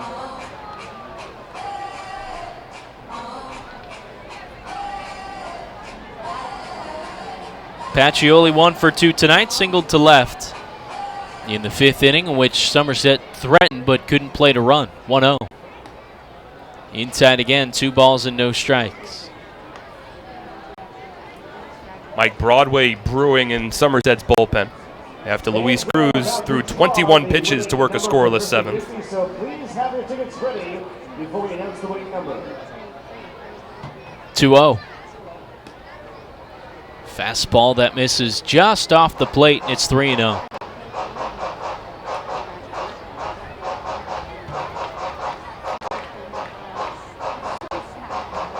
Patriots hadn't used their back end of the bullpen for a while, really, from last Wednesday, 2 Wednesdays ago in a win against the Ducks to a couple of nights ago. Antonini hadn't pitched, and Broadway had only pitched once. Now they're looking at a situation where they're going to have to throw in 3 straight games. 3-0 pitch. Called a strike. And especially the way that the final 10 games are scheduled with no off days for Somerset. And a lot of travel. You need a few blowouts thrown in the mix. Well, Somerset hasn't really gotten those this season. 3-1. Check swing. Appeal down to first, and he did not go, so Pacioli works a 1-out walk in the 7th. Somerset did get some of those blowout wins earlier on their last road trip. I mean, they had the 12-4 win against York on Sunday, the 14-3 win against Lancaster on Tuesday, and that's one of the reasons why Broadway and Antonini had gone so long without pitching, and certainly helped them out and got them a little rest. But you get right back into this situation. You can't take these nights off, and not saying they will, because clearly Broadway's throwing right now, and you'd see Antonini in the 9th. But all of these games against the Ducks and then the Bees and the Rockers, all of them so important. And they're certainly not the type of guys that would want the night off No. either. Ramon Flores digs in the left side, runner goes. And Sanchez drops the ball on the transfer. Couldn't make the throw down to second.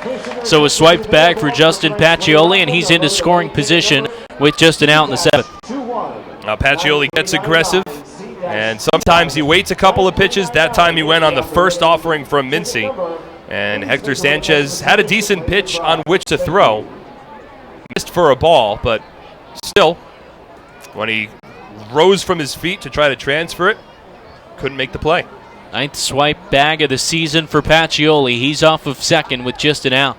1-0 the count on Flores. The pitch. That misses down low. And if you remember back to the 5th inning, Ramon singled up the middle on a broken bat hit. Alfredo Rodriguez tried to score. It was bang, bang, and he was cut down at the plate. So maybe an opportunity to get that RBI back. And now they'll intentionally walk him to create the force with runners on first and second. I think it's also a situation where, as accomplished of a hitter as Ray Navarro is, he's 0 for 3 today, and he has not had the same season as Ramon Flores. Flores has seemingly been on top of pitches today. He's 2 for 2. So not only does this set up a double play, but it also takes the bat out of Flores' hands. And, in a situation where a base hit is so important, you put a runner at first, and maybe it's almost a bit negligible just on a single. Runners on first and second. With one away, the pitch to Navarro. Squares, pulls it back, but it's a called strike.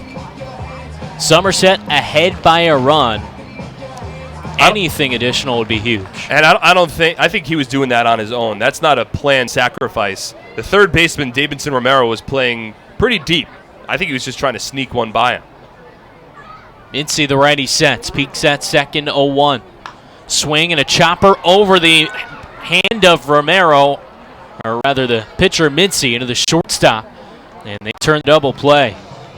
6-6-3. Navarro grounds into the inning-ending double play. No runs, no hits. One man is left on base. 1-0. Somerset the lead as we head to the 8th. You're listening to Patriots Baseball on SPN.TV, 1450 WCTC and WCTCAM.com. At Flemington Car and Truck Country, we've been satisfying customers for over 40 years, providing selection. With 16 manufacturer brands plus over 500 available certified pre-owned vehicles. Convenience. With all our dealerships located on Route 202 and 31 in Flemington. And satisfaction. With positive reviews praising our business model every day. We'll never take our customers for granted. Flemington Car and Truck Country. Every day, we're here. So many good options. Man, I'm hungry. Ooh, let's do healthy today. I think that'll work. The healthy plate. What do we have here? So many good options. What do I choose? We have veggie burger, turkey burger, fruit cup. It all sounds so good, but something's telling me veggie burger. I think I'll have the veggie burger. A lot of great choices here at the Horizon Healthy Plate concession stand.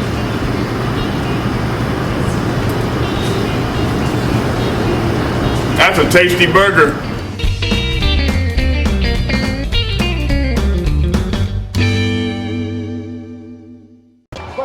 Number 32, Mike Broadway. Don't forget to catch our next post-game fireworks show here at TD Bank Ballpark. It just so happens tomorrow night, June 29th. We're also going to have fireworks on Friday, July 12th and Saturday, July 15th. Come join the Patriots. With nationally recognized service, competitive rates, and an award-winning teen driver safety program, NJM Insurance Group is a home run for New Jersey. Get your free quote at njm.com. This isn't just insurance, it's NJM. 1-0 Somerset in front as we head to the top of the 8th inning, and it's Mike Broadway that will face the Ducks in the 8th. Broadway's been tremendous this season, 1-2 record with a 2.19 ERA, 34 strikeouts, only 4 walks over 24 and 2/3 innings. He'll face Kirk Neuenhuis to start out the inning. Fouls off the first pitch that he sees. Neuenhuis 0 for 3 today. Just missed a grand slam to left in the 5th inning, though. Took Ramon Flores all the way to the wall, right down that left field line, and he was able to haul it in. 0-1. Swing and a miss. Neuenhuis drops to a knee. Broadway and Neuenhuis have history. Neuenhuis hit a big 2-out, 2-run home run against the Patriot righty the first time he went up against him in early June back at Bethpage Ballpark. 0-2. Fastball elevated. Neuenhuis lays off. But the two have faced since, and Broadway's has gotten the better of Neuenhuis. But this is a close one, a 1-run ball game. 1-2 pitch. Misses low and in, the count evens. Patriots with a run on 8 hits, 2 errors. Long Island has been shut out to this point. on 5 hits. The Bone Crusher, Broadway sets and the 2-2. Just misses the outside corner and the count runs full. Well, it's a situation where Broadway got ahead quickly on a couple of pitches that he liked and has since tried to pick a corner, doesn't want to give in to Neuenhuis, but you certainly don't want to walk the leadoff man in a one-run ball game. 3-2 to the righty. Swung on and hit hard right back up the middle. A base hit for Kirk Neuenhuis to lead off the 8th. That's a situation where after Broadway missed with 3 straight pitches, you just go back to what you trust, and for Broadway, it's always been the fastball. He's got one of the best heaters on this team, so we went back with the fastball there. Neuenhuis was ready for it, put a strong, level, compact swing on it, hit it back from where it came, and now the Patriots have to be aware because Neuenhuis has stolen 7 bases this season. He does have a sneaky amount of speed, and Michael Ullman has struggled throwing out base runners this season, so you have to keep your eye on Neuenhuis over at first. He represents the tying run. Davidson Romero is up in the pitch. Called a strike. Yeah, we've seen Ullman, especially with the transfer, have some difficulty getting the ball out. One of the few times you'll see a Patriots righty facing these Long Island Ducks. Broadway sets Neuenhuis off of first. Here's the 0-1. Romero swings and hits it. A fair ball, gloved by a diving Kendra over at third. Flips to second for 1, but it's not in time. Full extension on a grounder up the third baseline. Kendra was able to glove it, but couldn't do much with it from there. A tremendous play by Kendra to prevent an extra base hit. Diving all the way, full extension. Glove possibly going right on top of the foul line, maybe extending a little further into foul territory afterwards. But the ball was hit pretty hard pretty quickly, and after Kendra gloved it, I would have liked to see him throw over to first base. It would have been a difficult throw across the diamond, but you're not really going to get the runner out at second there. I understand the thought process, but now certainly a dangerous spot. The Ducks have 2 on and nobody out in a 1-run ball game. David Washington, the lethal lefty up the pitch. Swing and a miss. Pumped a fastball past him, and it was a big hack for Washington, who was looking to set the Ducks out in front. Boy, this is just mano-y-mano, power versus power. 1-0 Somerset in front, but the Ducks looking to change that with runners on first and second. 0-1. That misses outside.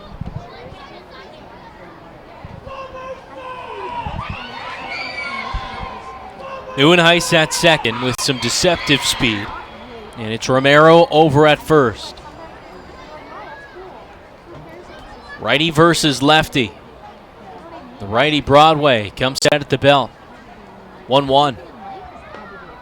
Called a strike. He's ahead of all in 2 strikes. That's the hard slider from Broadway, and that's a really important pitch in this sequence because Washington's a good fastball hitter. If you can locate that hard slider, maybe break this a little more in on the hands and try not to hang it over the plate. If you get a little inside or maybe a little low in the dirt, you might garner a swing and miss from the guy who leads the league in strikeouts. 1-2. Swing and a miss. The high fastball got Washington. Now 1 away in the 8th. I said the slider. Broadway goes with the fastball, and you got to be confident in your fastball to try to pump it by David Washington, and Broadway's certainly confident. He went with what he's known for and was able to beat him. Pitch was a little elevated and maybe a little out over the outside part of the plate, so Washington had to extend the hands a bit. But a big pitch there from Mike Broadway. Hector Sanchez batting from the left side. Runners on first and second, just an out in the pitch. Swing and a miss. Broadway has the strikeout stuff to get out of this jam. We mentioned it before, but 34 strikeouts over 24 2/3 innings.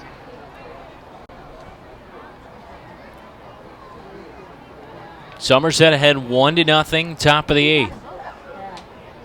0-1. Fastball misses up and away.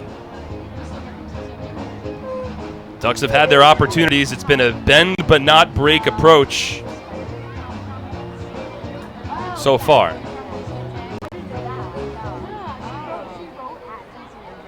Patriots pitching, looking to continue the bend. 1-1. Sanchez swings and launches this one deep to right. Pacioli back looking up, and that one is gone. A 3-run home run for Hector Sanchez, his 4th of the season, puts the Ducks ahead 3-1 in the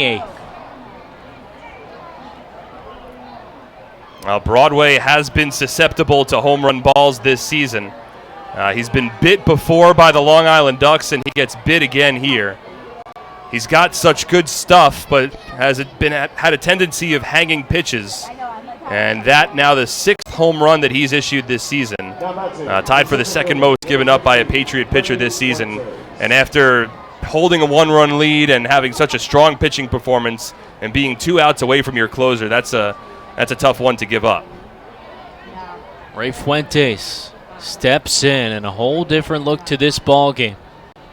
Deflating blow from Hector Sanchez. First pitch swung on and missed from Ray Fuentes.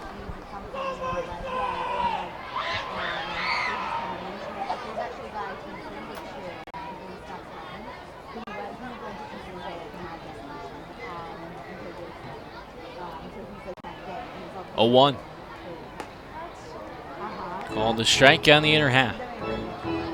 That's what a home run ball can do.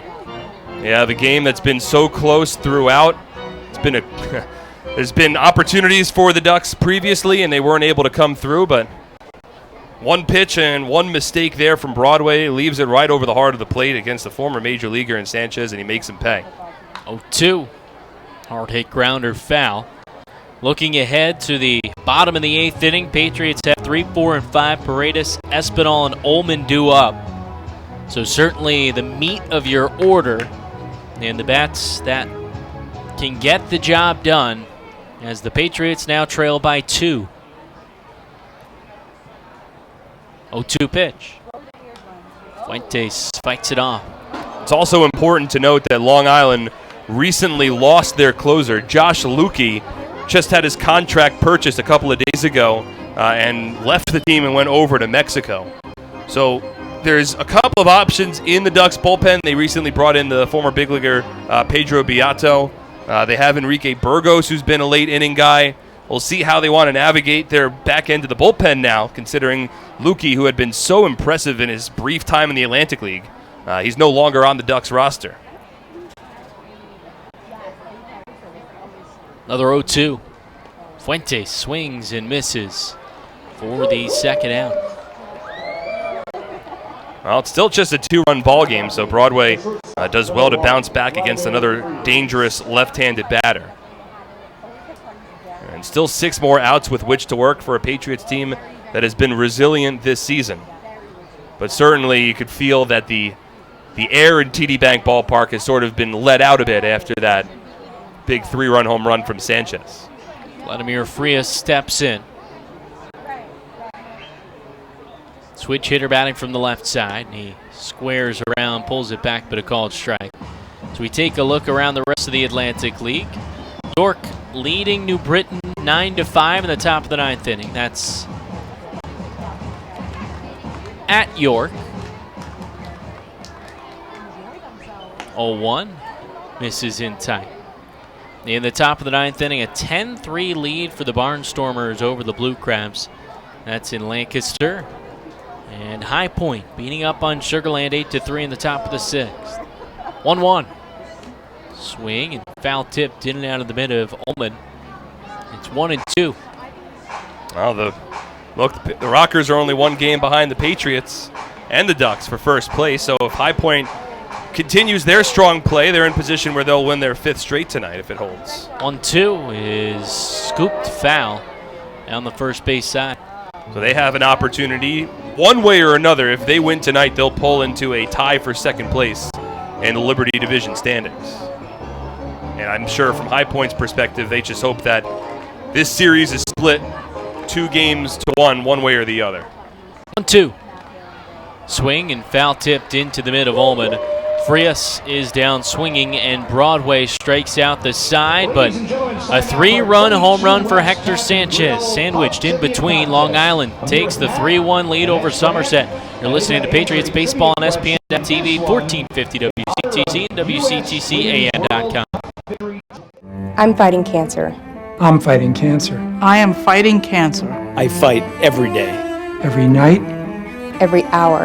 every minute, and every second. Robert Wood Johnson University Hospital and RWJ Barnabas Health, together with the Rutgers Cancer Institute of New Jersey, bring the latest research, treatments, and clinical trials close to home. We're fighting cancer. And I'm not fighting alone. Robert Wood Johnson University Hospital. Let's beat cancer together. This season, T-Mobile is partnering with Little League to make sure every kid can feel like an all-star. With T-Mobile, parents across the country can share the action, the highlights, and the lowlights. And the stars of tomorrow get a chance to shine today. From Little League to the big leagues, T-Mobile has you covered. Now connecting 99% of baseball fans. T-Mobile. There's a 22 West Tap and Grill with a weekly menu special events, live music, and a huge selection of local craft beer. There's 22 West Tap and Grill for more information. Your attention, please. Now pitching for the Ducks. Fight leader number 34, Phil Mazzaro. This pitching series is brought to you by Turpot Cleaners. Since 1936, Turpot Cleaners specializes in dry cleaning, shirt laundry, and same-day service at 310 County and Warren County locations. Find out why Turpot Cleaners is more than just a cleaner. For complete family eye care, go where the Patriots go. See Dr. Ivy Ehrlich and Dr. Martin Storbreck at Bridgewater Optometric Center, located in Pearl Vision at the Somerset Shopping Center. Bridgewater Optometric Center is the official eye doctor of the Somerset Patriots. Bring in your Patriots ticket stub for an additional 5% discount. Bottom of the 8th inning, and it's Long Island that leads Somerset 3-1 thanks to the 3-run home run off the bat of Hector Sanchez. Jimmy Paredes, switch hitter, will move to the left side to face Vin Mazzaro, the righty, in from the Ducks bullpen. The first pitch misses away. Mazzaro in his first season with the Ducks, his second season in the Atlantic League, 2-4 so far this year, a 5.76 ERA, has allowed opponents to hit .340 against him over 25 innings of work. 1-0. Paredes swings and misses a big hack.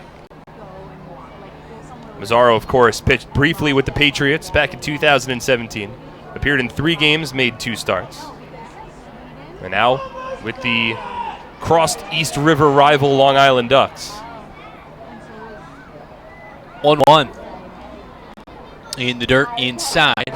The last time out for Navarro 2 nights ago. Only lasted 2/3 of an inning. Gave up 6 hits and 5 runs.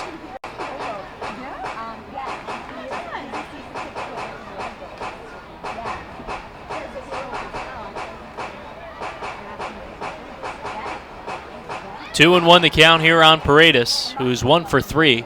Scored the Patriots' lone run of the game. The pitch. In tiny jackknifes out of the way. 3-1 the count. Well, it seems as though with Mazzaro coming here in the 8th, I would imagine that means they'll try to set up Enrique Burgos for the 9th. So still a strong bullpen for the Ducks, but it hasn't been the season that Mazzaro wants, and certainly a little less daunting with Lukey out of it.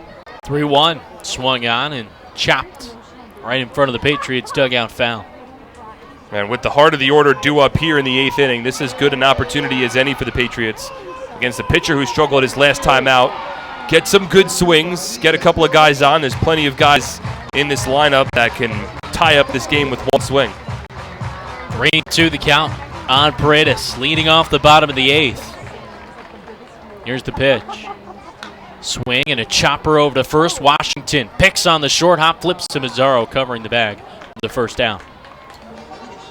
Washington, normally with a strong glove at first base, was able to recognize that chopper quickly, and he decided second that ball left the bat, he was going to charge in, fielded it on the short hop, didn't sit back at all, and then had a quick flip over to Mazzaro, racing towards the first base bag, and after Paredes worked ahead in the count, unable to get the rally started here in the bottom of the 8th.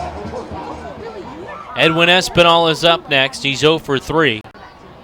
with a 4-game hitting streak, 6-game on-base streak on the line here in the 8th. Pitch misses down low.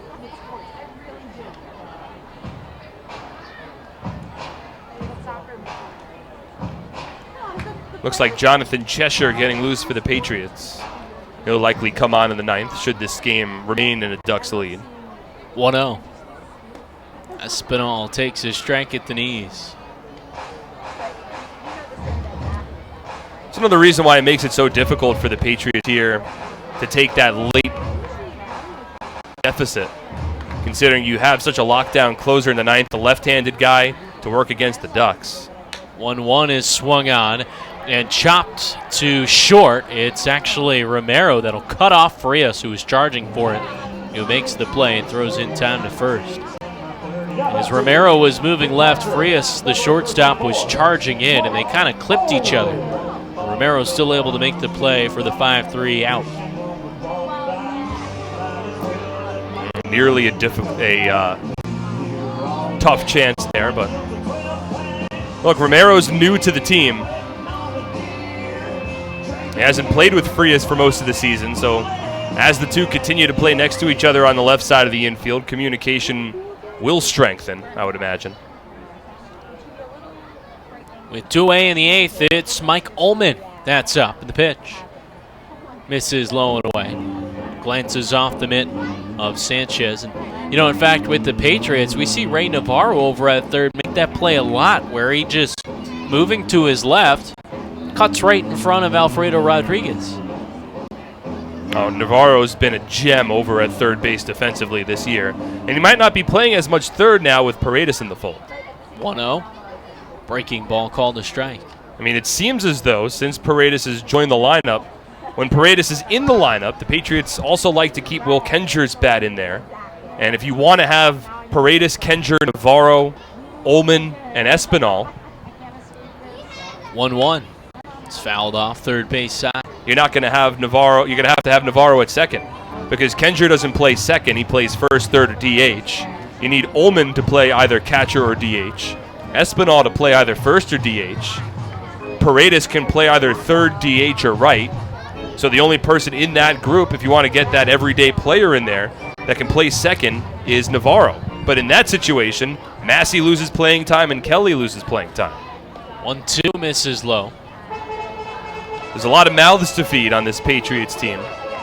And a tall task for manager Brett Jody to pick the right combination and permutation on a night-in, night-out basis. And the Patriots carry just about as many as you can playing that inactive list game.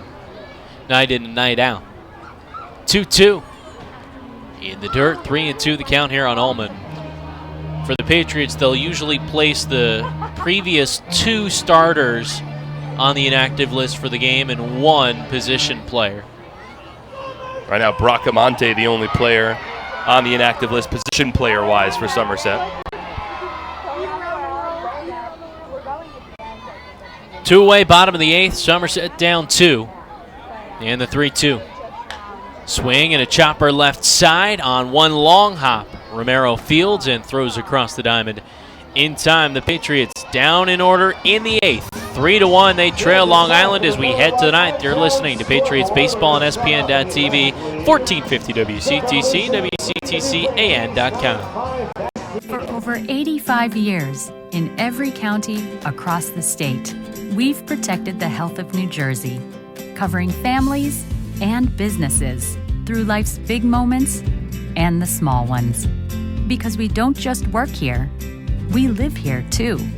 Over 5,000 local employees, all with the same purpose, taking care of you.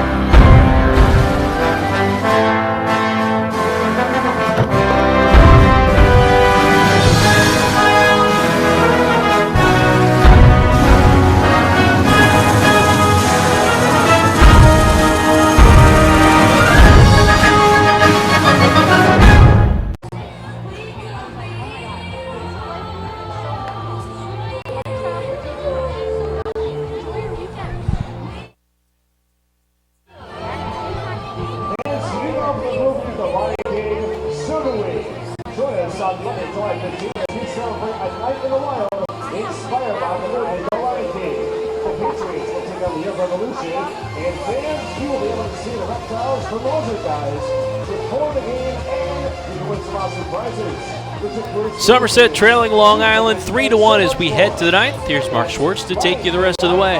Thank you very much, Brandon. The Somerset County Education Association supports the outstanding public school employees that make your child's education possible.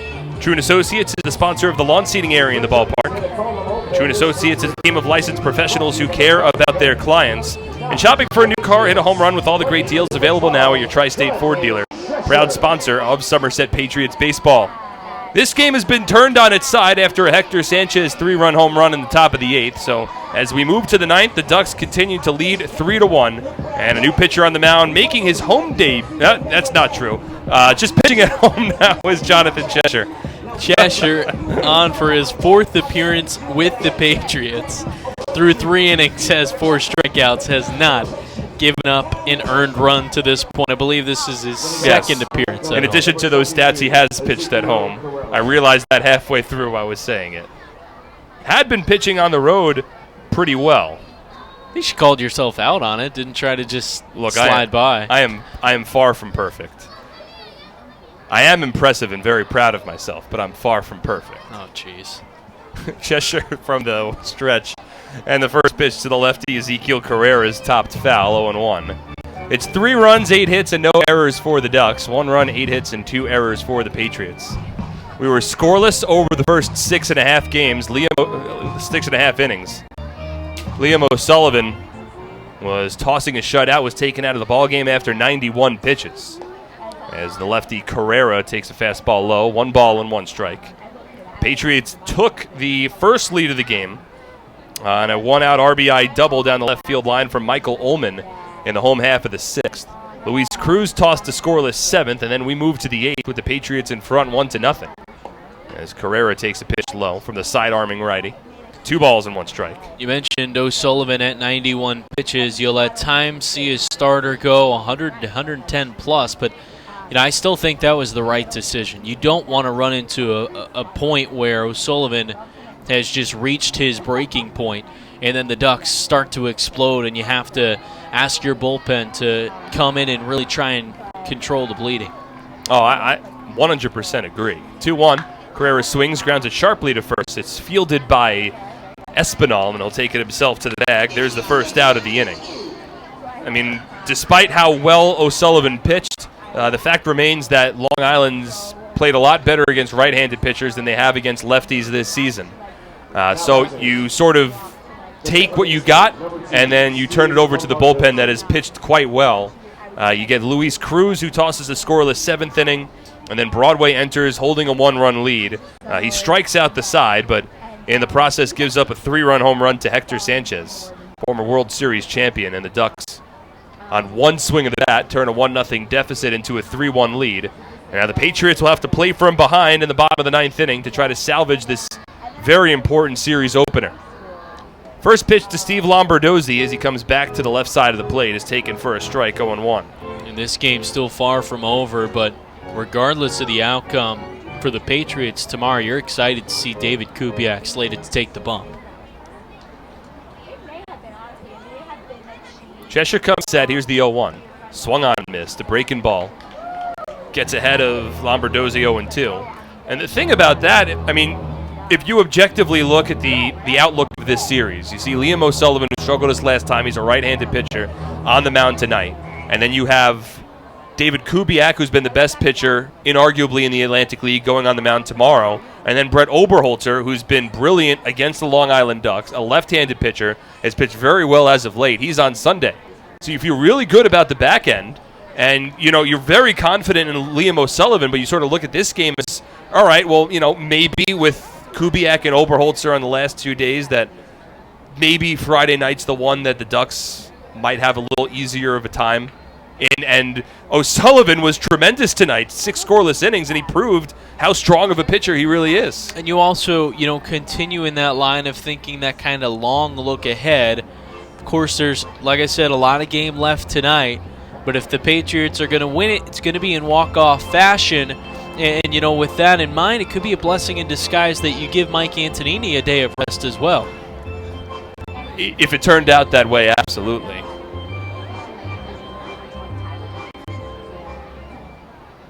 Somerset currently trailing 3-1. It's an 0-2 count. Here's the pitch. Swinging a ground ball, hard hit to second. A diving stop by Navarro from his knees on the outfield grass. Throws it on to first base, and there's 2 away in the top of the 9th. At this point, it doesn't matter where Ray plays. He has a terrific glove and just a great sense of the best route to the ball and also putting himself in a position where he can make a good throw. 2 out, nobody on in the top of the 9th inning. That'll bring up L.J. Mazzilli. Ducks leading this one 3-1. In the bottom of the 9th inning, Somerset will have Will Kenger, Alfredo Rodriguez, and Mike Kraus. 6, 7, 8 due up in their order, likely to work against Enrique Burgos for the Ducks. Righty-righty matchup. First pitch from Cheshire. Fastball taken low and away, 1-0. Meanwhile, Jonathan Cheshire has plugged himself into this Patriot bullpen. He's gotten a couple of pretty high-leverage situations called upon, and he's performed well. He has not allowed an earned run yet. 1-0 fools Mazzilli. 3-quarter swing with no follow-through, and it's a 1-1 count. And it's one of the funkier deliveries that we've seen from a pitcher really across the Atlantic League this season. When he comes set, kind of brings the knees together and comes from that 3-quarter sidearm slot. Now the 1-1. Breaking ball tipped into the glove of Ullman. 1 ball and 2 strikes. And it's as if he hides that ball as long as possible before you see it coming from the side. He's the 3rd relief pitcher used by the Patriots tonight.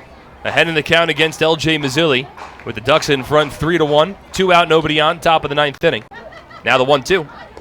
Check swing and a breaking ball misses outside. It's one of the reasons why Brett was so excited, Brett Jody, that is, manager of the Patriots, was so excited to bring Cheshire into the fold, considering that his arm slot is just significantly different than the other pitchers on this bullpen, on this roster. Now the 2-2. Swinging a ground ball to the left side. Backhanded pick made by Rodriguez. Across his body, throws to first.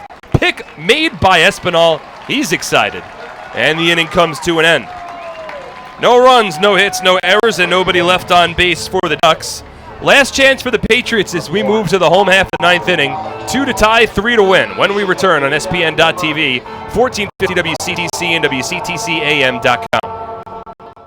I'm fighting cancer. I'm fighting cancer. I am fighting cancer. I fight every day, I fight every night. Every hour. every minute, and every second. Robert Wood Johnson University Hospital Somerset and RWJ Barnabas Health, together with the Rutgers Cancer Institute of New Jersey, bring the latest research, treatments, and clinical trials close to home. We're fighting cancer. And I'm not fighting alone.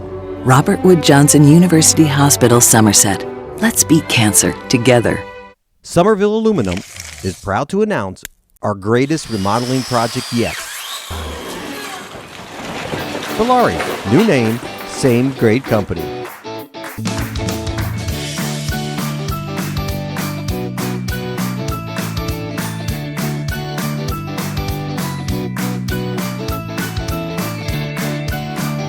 Valari, home remodeling since 1950. Visit ValariNJ.com to learn more today.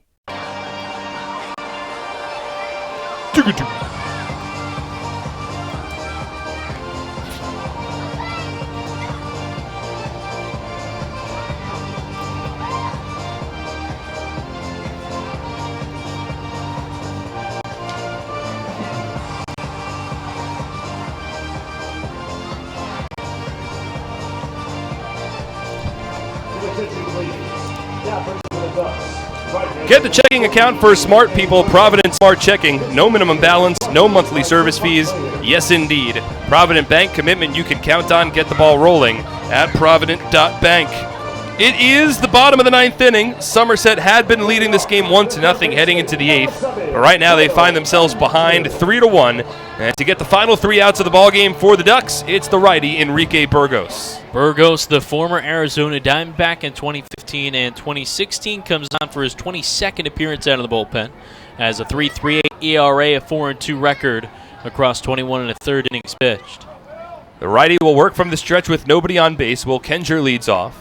And a first pitch fastball gets the outside corner, 0-1. 3 runs, 8 hits, no errors for the Ducks. 1 run, 8 hits, and 2 errors for the Patriots. It is a 2-run deficit In Game 1 of a big 3-game series, the winner of tonight's ball game will take sole possession of first place in the Liberty Division. Now the 0-1. Kenger swings and misses late on a fastball 0-2. And for Burgos, through those 21 and a third innings, 37 strikeouts. Big strikeout pitcher. Righty on the mound for Long Island, listed at 6'4", 250 pounds, from Panama City. Comes set. Now the 0-2. Spiked in the dirt. 1 ball and 2 strikes. After tonight, only 10 games remain in the first half of the Atlantic League season. And in the Atlantic League, we play on a half system where the team with the best record in each respective division at the end of the first half automatically has a qualified bid into the Atlantic League postseason, which is why we have these high leverage, high stress, playoff type atmosphere games towards the end of June. 1-2 spiked in the dirt, 2 balls and 2 strikes. Might have gotten the worst part of Hector Sanchez as he limps around the grass area behind home plate. The first half comes to an end on July 7th. The Patriots finish off the month of June with home games here at TD Bank Ballpark, and they hit the road beginning on July 1st, next Monday, for an 8-game road trip. 5 against the Bees, 3 against the Rockers, and the first half will end on July 7th. So we'll know at that point whether or not Somerset has clinched a spot in the postseason or whether they'll have to play for one in the second half. 2-2 to Kenger, wasted away, and the count holds.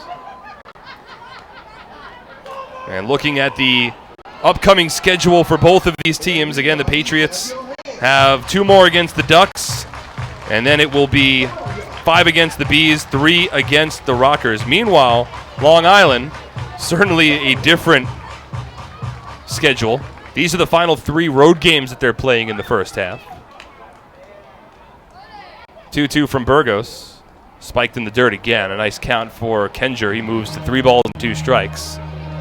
After this series between the Patriots and the Ducks, Long Island will return home. They'll host the Sugarland Skeeters for 4 games. Skeeters in the midst right now of, a 7-game losing streak, and they're trailing again tonight. And then they'll host the Southern Maryland Blue Crabs for the final 3 games of the first half. Here with the 3-2 count on Kenger, you'd think that, things start to favor the hitter or at least even out. He's only a 154 hitter in a 3-2 count. Payoff pitch from Burgos. Swing and a miss, strike 3. Got a fastball tailing away, was late on the pitch, and there's 1 away in the bottom of the 9th inning. It's his 8th strikeout and 14 ABs in a 3-2 count. Patriots need a base runner here in the bottom of the 9th inning to bring the tying run to the plate. Michael Krause awaits on deck, and he certainly has the power to tie up this game with 1 swing of the bat, so certainly increases the importance for this Alfredo Rodriguez at bat against Burgos. First pitch swinging, and he wastes away a fastball 0-1.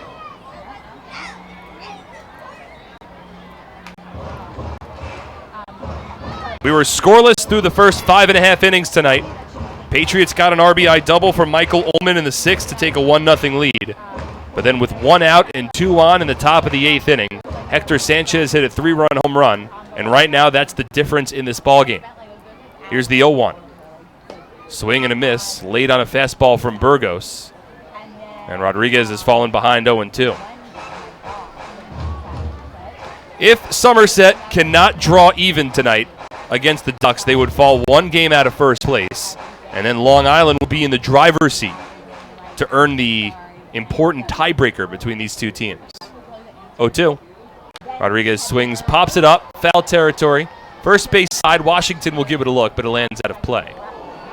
The season series between the Ducks and the Patriots was tied at 3 entering tonight, which means with these 3 games, tonight, tomorrow, and Sunday being the final 3 meetings between these 2 teams, whichever team wins 2 games this weekend first owns the tiebreaker.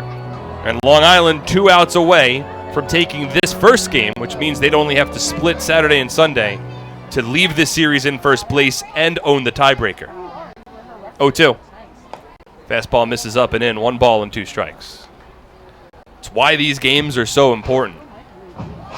And through the first two series between these two teams, the team that has won the first game has taken 2 of 3. Ducks are leading 3-1. Here's the 1-2 pitch on its way from Burgos. Swing and a miss, strike 3. Rodriguez fooled on a breaking ball in the dirt. It's blocked by Sanchez. He completes the putout to first. And Somerset's down to their final out of the evening. Now batting, center fielder, number 22, Mike Krause. So Burgos has come on. He has struck out the first 2 batters of the inning, getting both Kenger and Rodriguez down swinging. So 2 out, nobody on. Patriots still need a base runner to bring the tying run to the plate.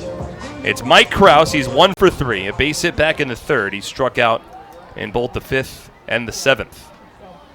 A right-handed batter leads the team in home runs, but he can't hit a 2-run shot here with nobody on base.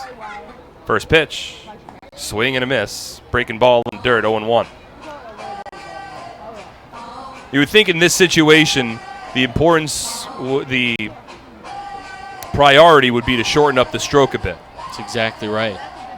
You don't need a solo home run here. You need a base runner. 0-1 from Burgos. Taken low and in. 1 ball and 1 strike. And work your count, too. I mean, get to a point where you're thinking fastball and you get that, you can turn on it. Justin Pacioli awaits on deck. He'd be the tying run if he gets an opportunity to hit here in the 9th. 2 out, nobody on. Patriots trailing by 2. The 1-1. Krause takes a fastball outside. 2 balls and 1 strike. Somerset does have a couple of left-handed batters available off of their bench that might have a little more pop than Pacioli. They have Dario Pisano, a left-handed outfielder that could come on as a pinch hitter should Krause keep the inning alive. 2-1 is swung on and hit high in the air, out to left field. It's deep. Carrera back to the warning track, but he's in front of it. He makes the catch, and the Long Island Ducks have taken the opener over the Somerset Patriots, powered on a 3-run home run from Hector Sanchez in the top of the 8th inning. It's the Ducks taking the opener 3-1 over Somerset. Just disappointing to have only that 1-0 lead, but still to be in front that late in the ball game. They put 8 hits up on the scoreboard, but Somerset had a few other opportunities here and there, especially that 5th inning. Felt like that could have been the inning for the Patriots to string a couple runs together. They weren't able to do so. And, it's such a tight game, you're bound to drop a couple of them. So the Ducks take the opener 3-1. They're now in the driver's seat in this 3-game series to end the season series, the first half series between these two Liberty Division rivals. We'll step aside when we come back. We'll wrap up the night in the Flemington Department Store postgame show. That coming up next on SPN.TV, 1450 WCTC and WCTCAM.com.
3 hours.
For the Flemington Department Store postgame show, as the Somerset Patriots drop the opener to the Long Island Ducks, it's a 3-1 Ducks win.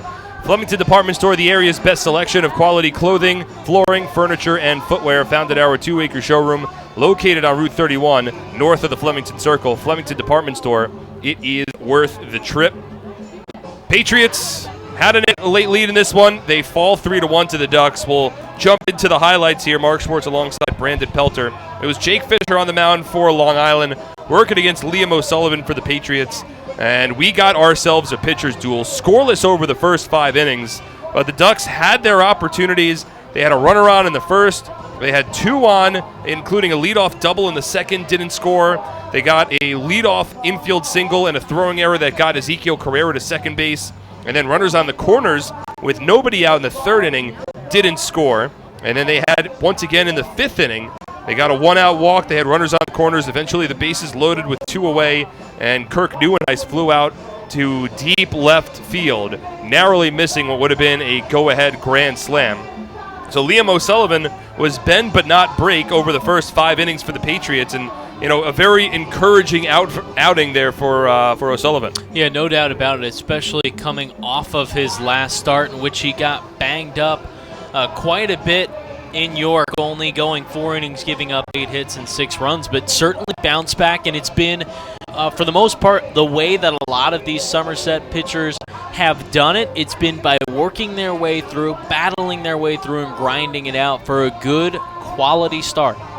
So O'Sullivan winds up going 6 innings, tosses a scoreless top of the 6th as well, in which he struck out a pair of the final 2 batters that he faced. Over his 6 innings, no runs, 4 hits, 4 walks, 7 strikeouts, 91 pitches, 57 for strikes. And O'Sullivan left in a scoreless ball game, but that would change in the bottom of the 6th inning. Somerset got a leadoff base hit from Jimmy Paredes that deflected off of the third base bag and ricocheted into left field. 2 batters later, with Paredes at second base, it was Michael Ullman who would break the ice. Please report to the ticket office. Thank you.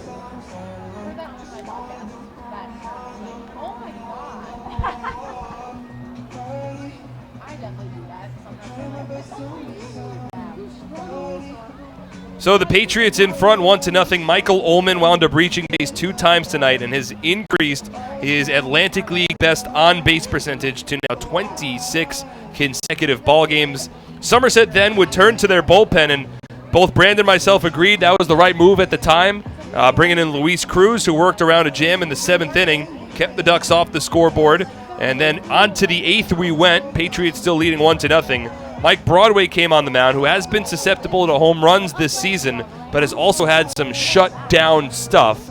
And he would allow the first 2 batters to reach a Kirk Neuenhuis base hit up the middle. A Davidson Romero ground ball infield single to third. Struck out David Washington swinging, so there was 1 away in the top of the 8th inning. And then fell behind against Hector Sanchez, who turned on a fastball and drove it deep into the night sky and hit a 3-run home run over the right field fence. That put the Ducks ahead 3-1, and that ultimately provided the difference in the ballgame.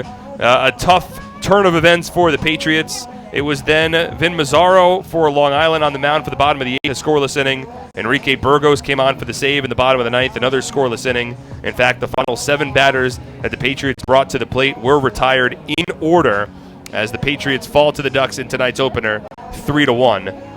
3 runs, 8 hits, no errors, and 9 runners left on base for the Ducks. 1 run on 8 hits, 2 errors, and 7 runners left on base for the Patriots. Cody Mincy's the winning pitcher. He improves to 2-0 after tossing an inning and 2/3 of scoreless relief.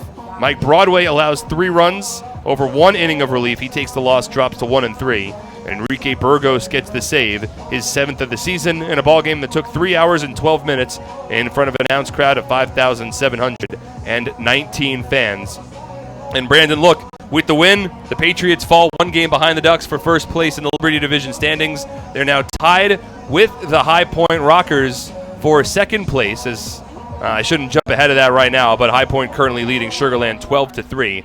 That game in the top of the 8th inning down in Texas. So assuming that the Rockers hold on to their win tonight, the Patriots would be tied for second place, 1 game behind the Long Island Ducks. Still opportunities to bounce back. They've got a couple of strong starting pitchers going both tomorrow night and Sunday, but a tough loss for the Patriots tonight. Yeah, I think it's disappointing, but a couple things going for Somerset. First of all, the quick turnaround. You come out tomorrow, you face the same team, and you still have 2 ahead of them. You can still net a positive in this series, and if there's a guy that you want in your starters on the bump, it's David Kubiak, and that's who's going tomorrow night for Somerset. You know you're going to have a great crowd. You know you're going to have another really good ball game. You just hope that offensively they can get those couple of early runs and extend and build off of them. I mean, we saw tonight just that 1 run and just not able to add any insurance off of it, and that leads it, especially against such a big power-hitting Ducks team, that leaves the door wide open.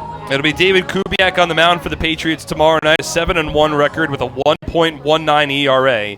He'll go off against Darren Downs, lefty for the Ducks, 0-2 and a 3.26 earned run average on the season.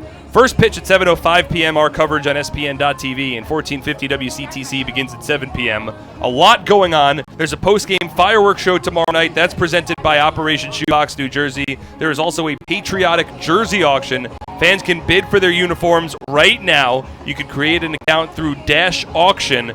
Do it online and bid for the uniforms. They're very cool. They're blue uniforms with an American flag going across the chest, always striking Operation Shoebox uniforms every season. That jersey auction taking place tomorrow night. You can win a uniform. The proceeds are going to a good cause, and you can take that jersey off of a player's back after the game and then enjoy some post-game fireworks. We're expecting a big crowd. Tickets are still available at SomersetPatriots.com. Call our ticket office at 908-252-0700 or pick them up in person. Again, quickly, the out-of-town scoreboard. The Rockers, they're leading the Skeeters 12-3 in the top of the 8th. The Barnstormers defeat the Blue Crabs 10-3. And the York Revolution, don't look now, but they've won 9-5 today. And with Sugar Land's impending loss, the Revs are only going to be 3 games out of first place in the Freedom Division. And every team in the Freedom Division now will have at least a 500 record or worse. It's been a very interesting season to this point. A big thank you, a couple of big thank yous, in fact, for tonight. First and foremost, a big one over to Dave Raish, who ran our boards on 1450 WCTC all night long, as well as a thank you to Michael Sott, who joined us for the top of the 5th, and Bill Elliott, who joined us for the top of the 6th inning.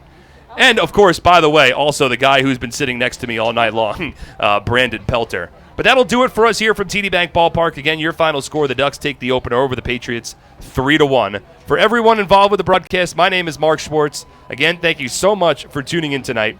Have a pleasant rest of your Friday evening, everybody. Good night.